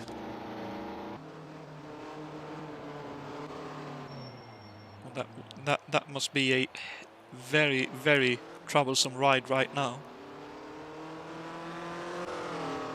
Yeah, thankfully there are not many cars now in the track, and that allows him to go calmly for repairs. Very much so, but that means at best I think he will get probably a 8th or maybe 9th place here, depending on how long the repairs take and obviously whether the car is drivable after the repairs. But he's done a very good job keeping up a decent pace on the return to pit lane. Oh, but very, very close to losing it on the way into pit lane. And with 53 laps completed, we should be looking now at the second pit stop for the people who are on a 2-stop strategy. Oh, no, that was whited indeed, so yeah, probably within the next 4 or 5 laps, I'd assume. And there is Jakes in front of Yannick again. So something must have happened here. Yes, happened a little while ago, so although Yannick is again very much on his toes. Like I said, Jakes is going to have today the extra stress of the race, like nobody else. Quite so. I wonder if it might have been traffic that held Yannick up a little bit.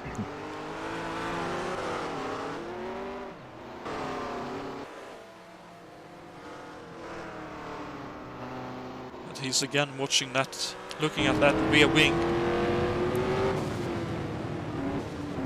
of Jakes, and I think Yannick would very, very much want to get that podium finish in this race. If he can have a say about it, obviously. It looks like he is. Jakes is looking like the car is sliding along. I'm not sure if he changed tires in his pit stop. Not entirely sure, but I can see beneath us that Yannick's pit crew is starting to get ready for a pit stop.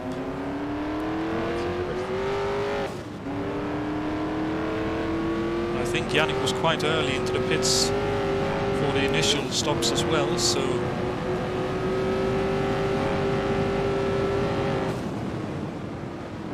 we'll see if he does head in this time or if he has one more lap to go. See, he's into the pits right now. There he goes. Now let's see how quick he is, and that will tell us if he's changing tires or not. He looks to be changing tires indeed, the right side tires right now. Right? Yeah, full set of tires. I don't think he changed them in the previous one. No, I wouldn't think he did. Let's see what Jakes does now. Well, I know Jakes changed tires in the first one, so it's a case of does he feel that the tires can make it and stay well ahead of Yannick, or will he feel the need to change the tires and be back in the same situation he was half a lap ago? Jakes is coming now. He has already inside Jules Bouchard. going to lap him. And we should say that for both Jakes and Bouchard, this is the home race. It is indeed. So presumably Yates will want a good finish, as would Bouchard, who is currently running in 6th place, as Brun Chacon is in for his final stop. It's not going to be a bad one if both Canadians are able to make it to the end, especially if Jakes can round it with a podium.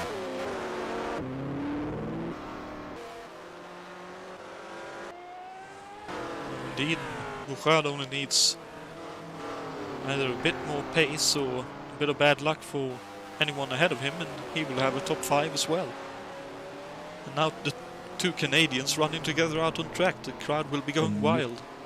And Mickey Grimes continues on his strike, and he's coming to lap Brian Janik. That says quite a bit about the pace that... Obviously Grimes hasn't stalled, but still. Yeah, for sure. That certainly says a lot about the pace he's been driving at in this race. It's quite amazing. One of the quickest, if not the quickest driver we have in the league. It's certainly the quickest we have for this one. No ifs, buts or maybes. It's a shame that he's not in Formula One. Would like to see how he performs there. I think quite a few of the drivers might be happy he's not in F1 yet. That's for sure. If this drive is anything to go by, he's not only good at ovals. And another lap for David Jakes, who doesn't seem to be interested in going to the pits. And here goes Grimes now to lap Yannick, so only the podium finishers not having been lapped yet by the leaders, so very, very impressive indeed. So I'm looking at Jake's pit in lap number 32. So he would have another, presumably 5-6 more laps? Yes, something like that, and then go for a splash and dash, if that's his plan. Which probably, I don't know, if he took tires, then probably he's not going to take them again. Because it's short and the tire seems to be holding well. But you never know. Indeed. Let's see the case of our leader.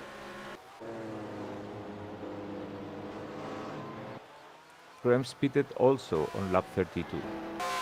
So we should be expecting him to do the same. Pit on lap 64 or something like that for a splash and dash. And with the lead that he has, I don't think he's even going to lose the lead coming out of the pits. Let's see for Cesarius. Oh! Oh, whoa, whoa, whoa, whoa. Oh, dearie me! Cesarius. And that's a big crash as well. Down at turn 1, I'd assume. He also pitted at lap 32, but, well, he's out of the race now, definitely. Oh, exactly the same kind of spin crash that that Delal, sorry, not Delal, Whitehead had indeed.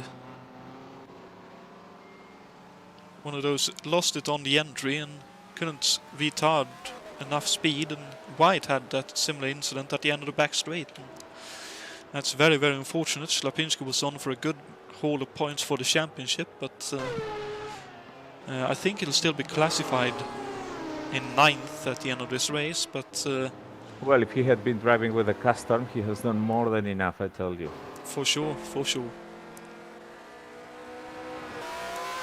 Very unfortunate, but very, very impressive either way. Although this puts Jules Bouchard in the top 5 now. Indeed, and also it puts Brian Yannick in the Finley Vattis Enterprises Eagle up into 3rd. Those Eagles are having a field day today with Grimes and Yannick. Definitely so.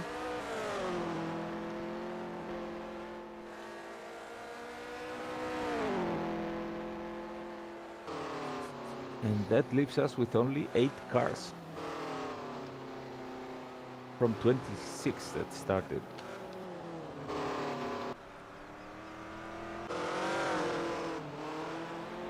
Like I said, points are cheap today.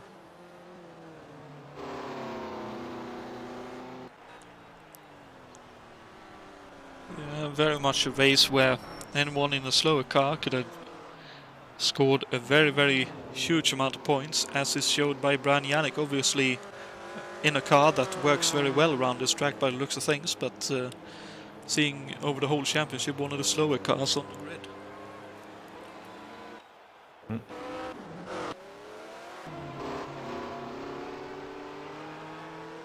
And looks like Whited is out and running once again in the Hoffman Auto Racing entry.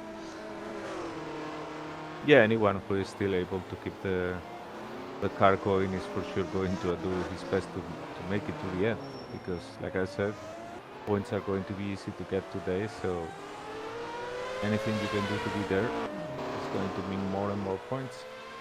Indeed. Another driver who's been doing a very good job in that regard is Luciano Roja. He went off, I believe, on lap 2 or 3 and had some pretty hefty damage, but repaired the car, the team did. And, he's doing very well at the moment. He'll be up into 8th in a few laps' time. So I'm looking now, Yannick is 34 seconds behind Jakes. This is where it gets interesting, because depending on what Jakes does with the tires, and he's now leaving nothing on the table, he's absolutely hammering it. Depending on what he does with the tires, he might actually be caught up with Brian Yannick and have a very unpleasant end to the race fighting off with him.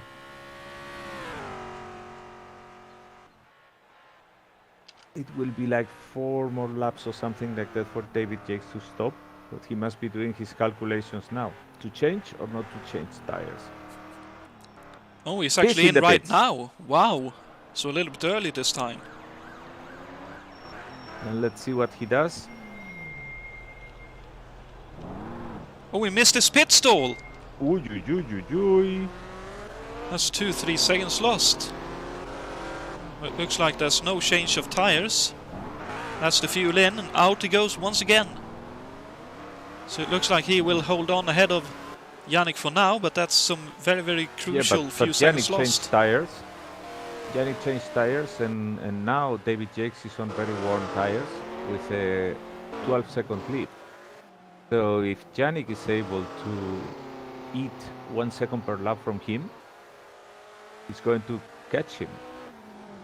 Indeed, this will be very interesting to watch, and Yannick immediately goes a little bit deep into 2A, 2B, and looks to be pushing hard. Knowing that opportunity might just be there if he's able to get some extra speed out of that old Eagle. Doesn't yet have Jakes inside, but the distance is diminishing rapidly. It's now 10-11 seconds. That's already 1 second less. We will have a look once David crosses the start-finish line to see how lap... Well, not this one will not be telling, because it will compute till the time at the pits, but in 1 or 2 laps more we will be able to see what the difference in lap times is between them. Indeed, and Yannick made a bit of a mistake going into Moss that time, ran deep, so whatever time he gained in the first 2 corners, I think he lost there, but definitely looks like about 12 seconds, give or take, that he is behind as the chase is about to begin. Yeah, it's 11 now. Let's see.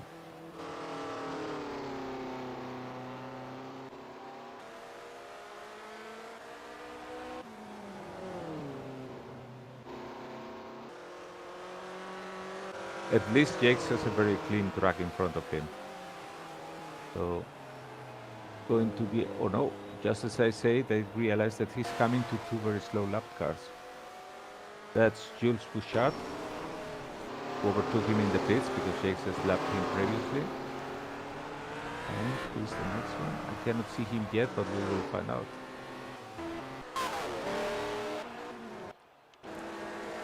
Looks like it's Luciano Roja. Okay. In the second of the leader card races, car still running in this race.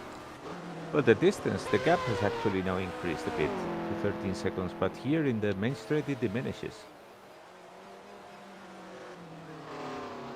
Looks like the on and off time, relative time fluctuates a little bit, as I heard someone in the pits. Jakes is through the main straight, through the pit lane, sorry, to the start finish now, and Brian is now doing it. So there is a gap, but it's not huge. No, indeed. And meanwhile, Graham's now a minute 3 seconds, more or less, ahead of Yannick in third.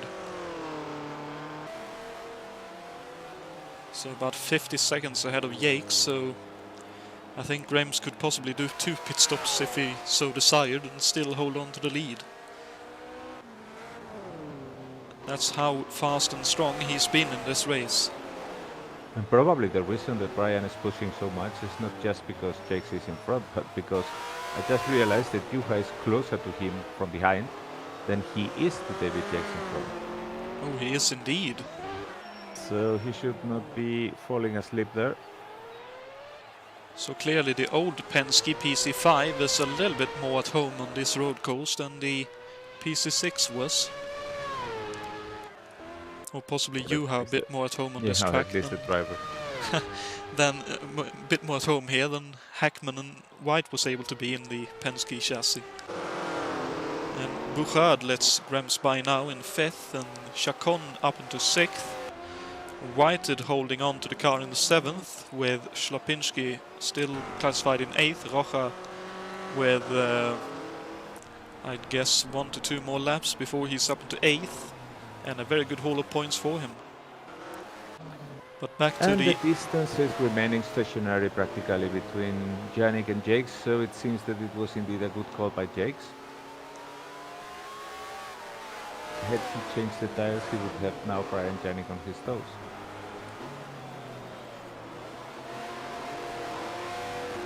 Indeed, and now Yannick with Chacon up in front of him. Yeah, he found the lap traffic in probably the worst possible place. Well, partly because now he should be able to get just a little bit of extra draft from behind that Toyota, but...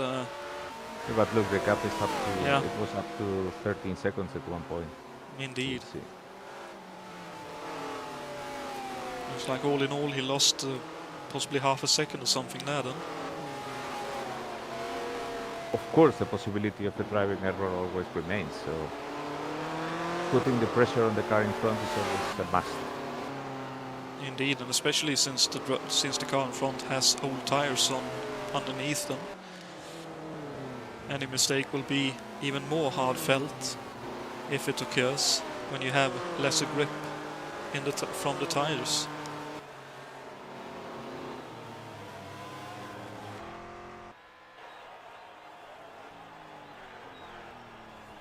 It looks like Yakes is driving equally as hard as Yannick is driving, so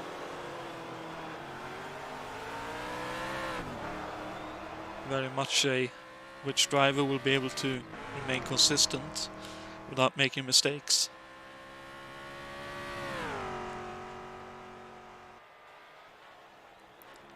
And there's obviously that overhanging bit as well, with will the engines hold up for the full distance?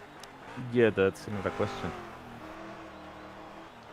Yannick, in his quest to reach David Jakes, went a bit over the 9,000 mark with the Offenhauser, but it seems to have been very, very little. So I don't think that affected too much the engine life. It also depends on the amount of boost that he's using. But the engines are not really suffering overheating problems here, because they are constantly going up and down in the RPM range. It's much worse at ovals.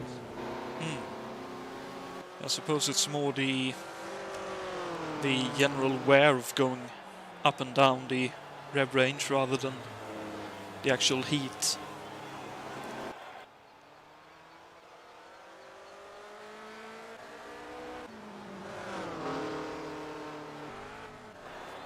Which I suppose would have seen in the real-life race, the pit crew applying some new oil into the engines during the stops to try and mitigate that.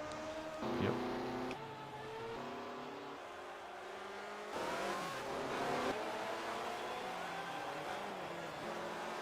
And Rocha now up into 8th, so one of our Brazilian drivers with a long race having been driven, but the reward being very sweet indeed. Two Brazilians we have here today in the top 10. Indeed, and running together Bruno. now on track. And for Rocha in 8th and Chacon with another consistent drive up into 6th. I think Brian Janek broke his own personal past lap, the last one, in his attempt to put pressure on Jakes. 10 seconds now is the gap. And it seems that Juha is now very far behind. I wonder Maybe if you. he had some kind of incident. I wonder if you have pitted for a splash then. Yes, Since he had pitted that very pending, late yes. in the first one. Yeah, he had that pending, so that's the explanation. Brian Janek going into the grass, the gravel, and everything there. Well, in his defense, so has Jakes done a few times during the last few laps. Yeah, but I mean, he's not leaving anything in the table. No, indeed. He wants to make Jakes push also hard, knowing that this is the only way that you can force an error.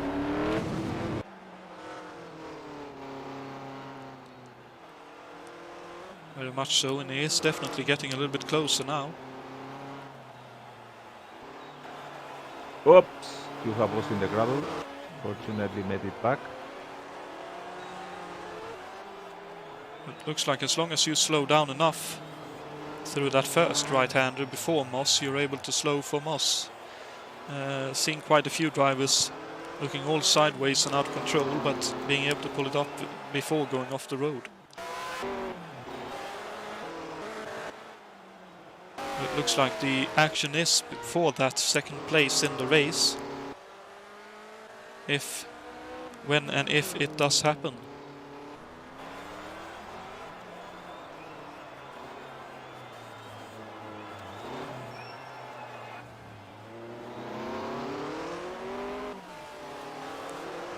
And clearly both the drivers giving it everything they've got.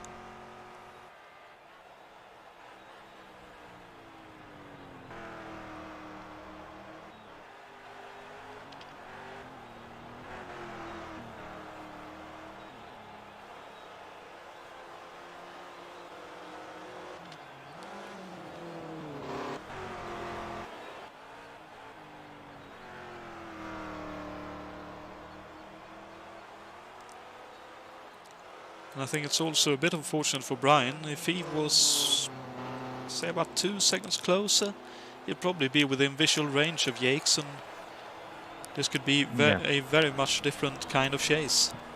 Yeah, it's something very motivating. But in this track, it's very hard to have visual range because you are never going to be able to see much forward. No, I suppose not. It would probably be like down to A to B that you would maybe be able to see the car in front of you heading into turn 3.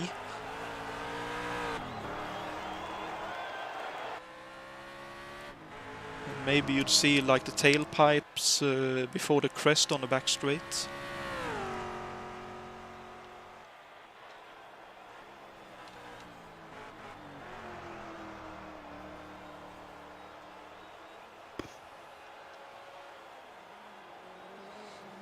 It's actually Brian is now closer than he was when he came out of the pit stop, but it clearly is not going to be enough, or so it seems, unless there is a big error on the part of David Jakes.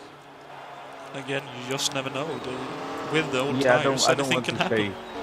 I don't want to say his name 3 times in front of the mirror, just in case someone speaks about the non-existing moderator broadcast, of course. No, indeed, but definitely way out in front still. I think he's actually pitted now, Mikey Grems, but 50 seconds ahead of Jakes in second. That or Mikey has really backed off and only doing it on one stop only. I'd assume it's more likely that he pitted for a splash and is now just looking after the car and taking it to the finish. The fight's still on for second and third. You have Bors with a blown engine heading into the pits. Oh dearie me, another barbecue just before the end of the race. Hurts. Wow. Wow. Yeah, making it so far into the race. Get this. It's a real shame. I wonder if it happened in the same place as for the others, over the crest and after the back straight. Let's see, the graphics aren't working quite as well as it should, but User joined your channel. Looks like it happened through the right-hander of the S's, unfortunately, as we are now joined by said Juha Pors. Juha, that must be heartbreaking. It was horrible. I could see the smoke over the hill. I thought, damn it, that's it. You had been a bad boy with the shifting. Yeah, I absolutely couldn't find second gear all the time. So I'll probably end up 7th. Well, Yeah, still probably. better than some people. Well, it looked like you had a good race going up until that point. A few good battles and obviously staying out of major trouble. Well, the only thing I did was just stay on track while everybody else retired. That's come to think of it, maybe I should just put it in my stall and wait for them to fix the engine, but I don't think that'll happen. Looked like a bit too hefty of an engine brake for it to be able to be fixed within 4 or 5 laps. Yeah, so I'll probably be overtaken by Jules, Bruno and Jason. Well, there's still 7th and some good points in the championship, and you still have the Indy 500 to look forward to. Yeah, I do. It should be good. We tried to be nicer with the engine. I was already turning on the boost, but all those missed shifts, well, oops. Well, one of those things. But talking of the car, seemed like the PC6 Penske was quite difficult to drive. How did you find the PC5, which is a slightly older variation? Same thing. Okay. It's absolutely difficult to drive. It doesn't. Yeah, It's sliding all over the place. Yeah, it's the engine mostly that is actually causing trouble in these cars, because the car that Juha was driving was actually a McLaren M23, because it's the Penske model was copied from that one. And that was a car that was winning in Formula One. It's the car, basically the same one with which James Hunt achieved the championship, just an evolution of it. So the car in itself is nice, it's okay. The only problem that they have is that with this powerful engine, it's a handful. I mean, imagine that even on the minimum boost, you have like 700 horsepower, compared with 450 from the aspirated engine in the normal Cosworth.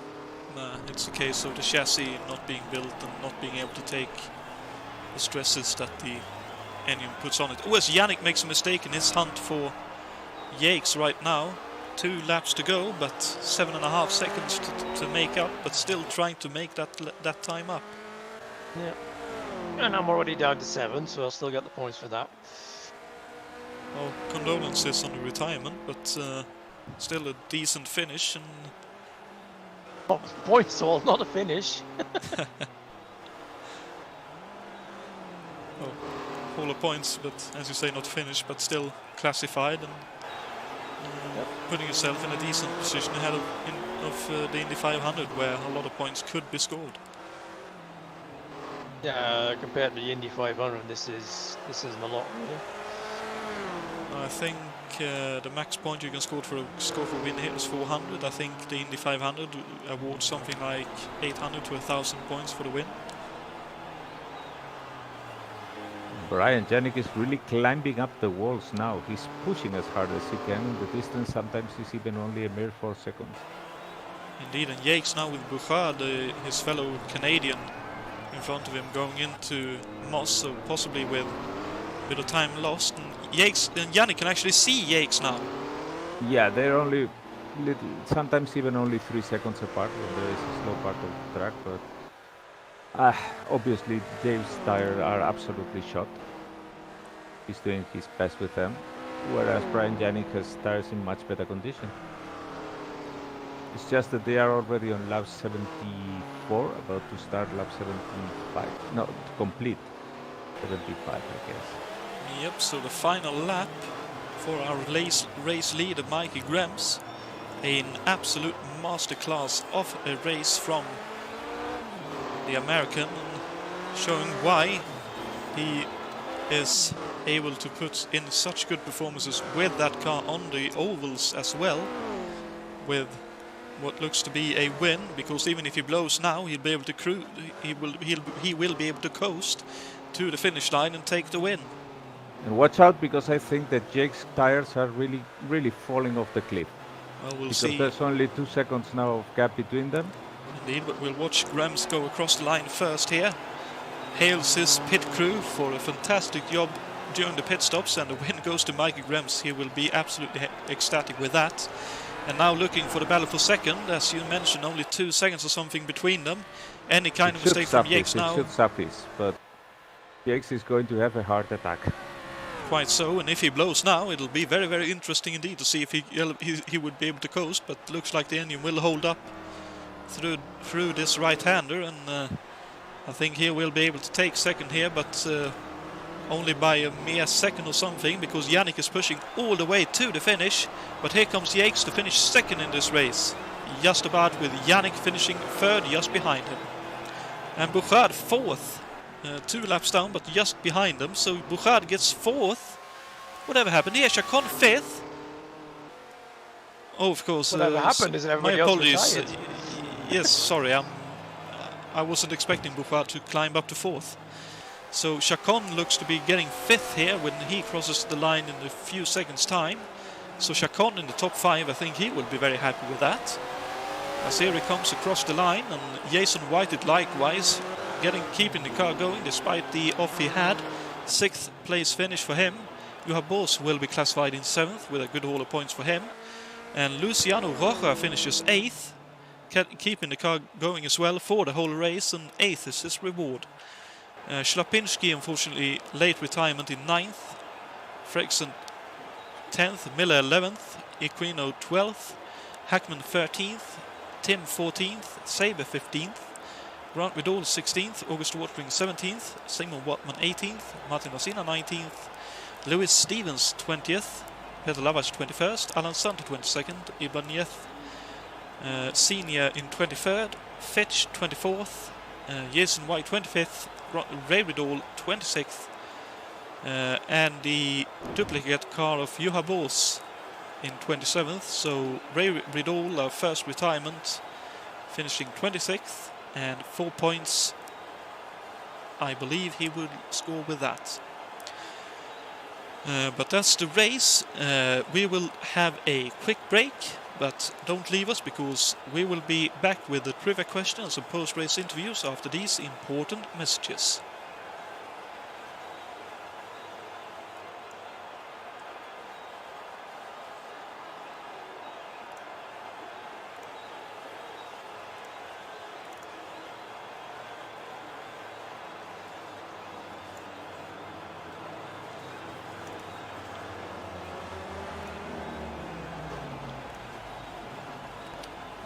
Car for about 3 years and 130,000 miles, and I look after it. Like using STP oil treatment. A lot of drivers I know add STP to their engines. It gives your car that extra care I like having, whether I'm driving 12 hours a day or just around the block. You free? Yeah, get in. I never get a break, but my car sure does with STP oil treatment. One-brand beer drinker like myself, nobody's going to talk you into switching over to Molson Diamond just because a lot of the other guys are doing it. Not even when they tell you it's got a smoother taste than your brand. There's only one thing that's going to make you change your mind, and you know it. You got to judge Diamond for yourself. Like I did. So go ahead. You be the judge. After all, the other guys can't always be wrong. So many people have bought the Blue Lotto Canada surprise package for the June 9th draw, there are hardly any left. So if you can't get the blue, get the new. The new Lotto Canada Games pouch for the August 4th draw is now on sale wherever Lotto Canada tickets are sold. So remember, if you can't find the blue, get the new. The new Lotto Canada surprise package, now on sale. I don't think there is a word in French for flirting, and no place in my life for it. Flirting is a game, and I don't play games. If I'm interested in a man, I let him know it. Directness can be so satisfying. Like Chanel No. 5 perfume, spray perfume and spray cologne. Chanel. It's one of the pleasures of being a woman. Shelley acts like I'm a loser, but this should impress her. $150. Impressive. Now try close-up. Oh, that's just toothpaste. Maybe a dash of color. Bob, put your money where your mouth is. Whiter teeth and fresh breath will win points with Shelley. Looks like mouthwash. There's mouthwash in close-up for your breath. Does it whiten your teeth? White as they can be. How was your date with Shelley? Hey, this loser's a lover now. Put your money where your mouth is. Buy close-up. Chevrolet Camaro, the driver's car. A car with a proud tradition. And this year, Camaro is new and redesigned to offer you more driving pleasure than ever before.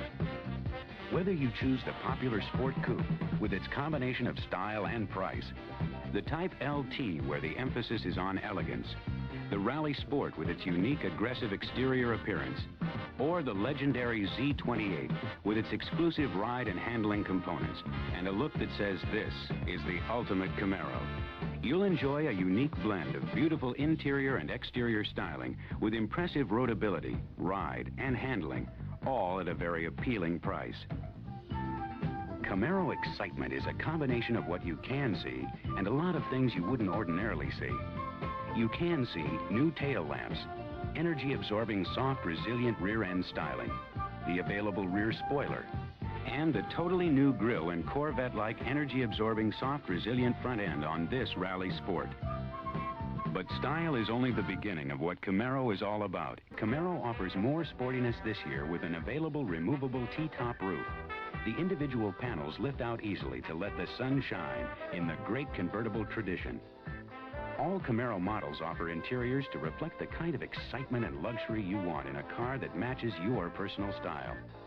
And available equipment that includes power door locks, air conditioning, a tilt steering wheel, genuine GM Delco AM/FM and stereo systems, power windows, and these new color-coordinated cast aluminum wheels in 6 different colors. Camaro, the driver's car. New and redesigned to offer you more driving pleasure than ever before. We would now like to take you on a demonstration drive in a 1978 Chevrolet Camaro.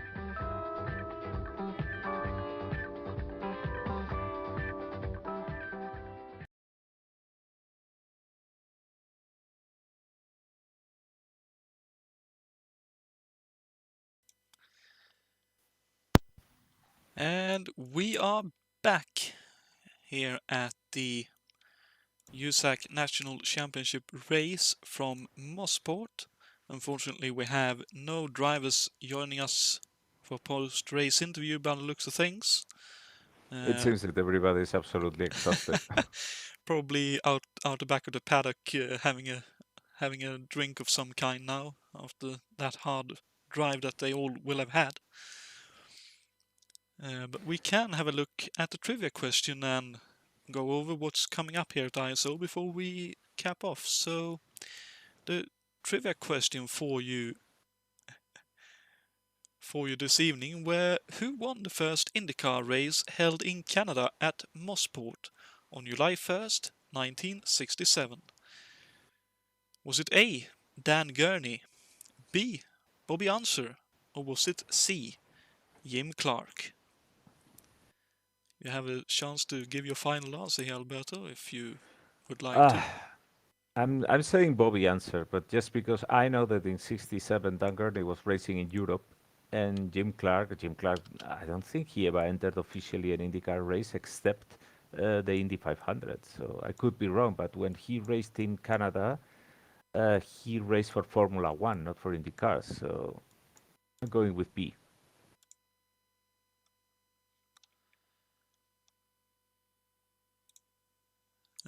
And the correct answer is B, Bobby Unser. So congratulations to both Berlin and you yourself, Alberto. Good deduction of the correct answer. No, I was dubious because he was very young back then, Bobby Answer, and I was not sure if he had maybe, I don't know, if he was not yet on a top team, but yeah, so it seems. Well, he may not necessarily have been in a top team, but as we saw here today, anyone can win at Mosport in an IndyCar race. So it seems. And to reply to August Watering here said, and also air conditioning. I'm not sure they had air conditioning back in the 70s, though obviously I could be wrong. In the cars, yeah, they had. In the cars, they had. I think they are speaking about the commercials, and yeah, Fair enough. they had, especially the American cars. They had air conditioning. Okay, that's interesting. I think the first car I ever was in that had air conditioning was in. When did my dad buy that one? 2009. I think I first sat myself in a car with air conditioning. Well, you know how hot it becomes here in Spain in the summer, and one of the places where it's hotter is Sevilla. In Sevilla, they easily reach 40 degrees Celsius in the summer. Yeah, it's something. So I had an uncle who had a Chrysler back then in the 70s, and he had air conditioning. And he was once working there down in Sevilla, and what he did actually was he went there and placed himself in the middle of a traffic jam, even if he had nothing to do there, and he lifted all the windows, started the air conditioning, and was just sitting there with a cigar and a smile. Just to annoy the rest of people. That's the way to do it for sure. All right, so what's coming next before we call it a day? Well, we have next weekend the Detroit Grand Prix at the downtown Detroit circuit, round 7 of 16 of our 1986 Formula One Championship. A championship that has seen a whole lot of different winners, and this track is promising to see some absolutely stupendously good racing. One of the, I hazard to say, possibly even the best race of the real-life 1986 championship, and looking at the times that has been set so far and how the track is to drive, I can't see it being any less exciting in our virtual race next weekend. It will. I'm really looking forward to that, and I know Jason is. We're going to have a ball there in the broadcast booth. For sure, that's the track Jason I think has put the most work into for the whole year. He's from Detroit himself, so understandably he is very pumped for that and has been very specific about putting in how it was back in the 80s. Following that, we have on May 9th the qualifying and the bumping for the Indy 500 time trials, round 7 of 8 of this 18 of this USAC 1978 National Championship, with live coverage for that starting at 18:30 CEST or 6:30 PM CEST.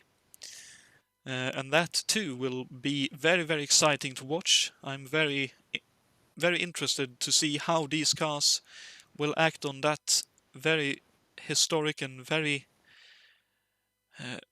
very interesting racetrack, which proves to be throwing curve stones every single year. Yeah, that's the big one. Everybody's looking forward to that one, and any and all of the drivers of the era back then would have traded happily winning the full championship of the USAC by winning the Indianapolis 500. That's for sure. Which goes on to show how important it was for everybody, and it is. It's also a tradition already here, and we are going to spend a fantastic month of May with this one. We're very much looking forward to it, and the entry list with the free cars, because we have up to 40 cars. We will be having many extra ones so as to ensure that there is pumping and that anybody who is interested can get a car. It's going up, I think, on next Saturday. It's going up, but it's going to open on next Saturday. Watch the forum for details, because the thread will go up as usual locked, and there it will state clearly when it gets open.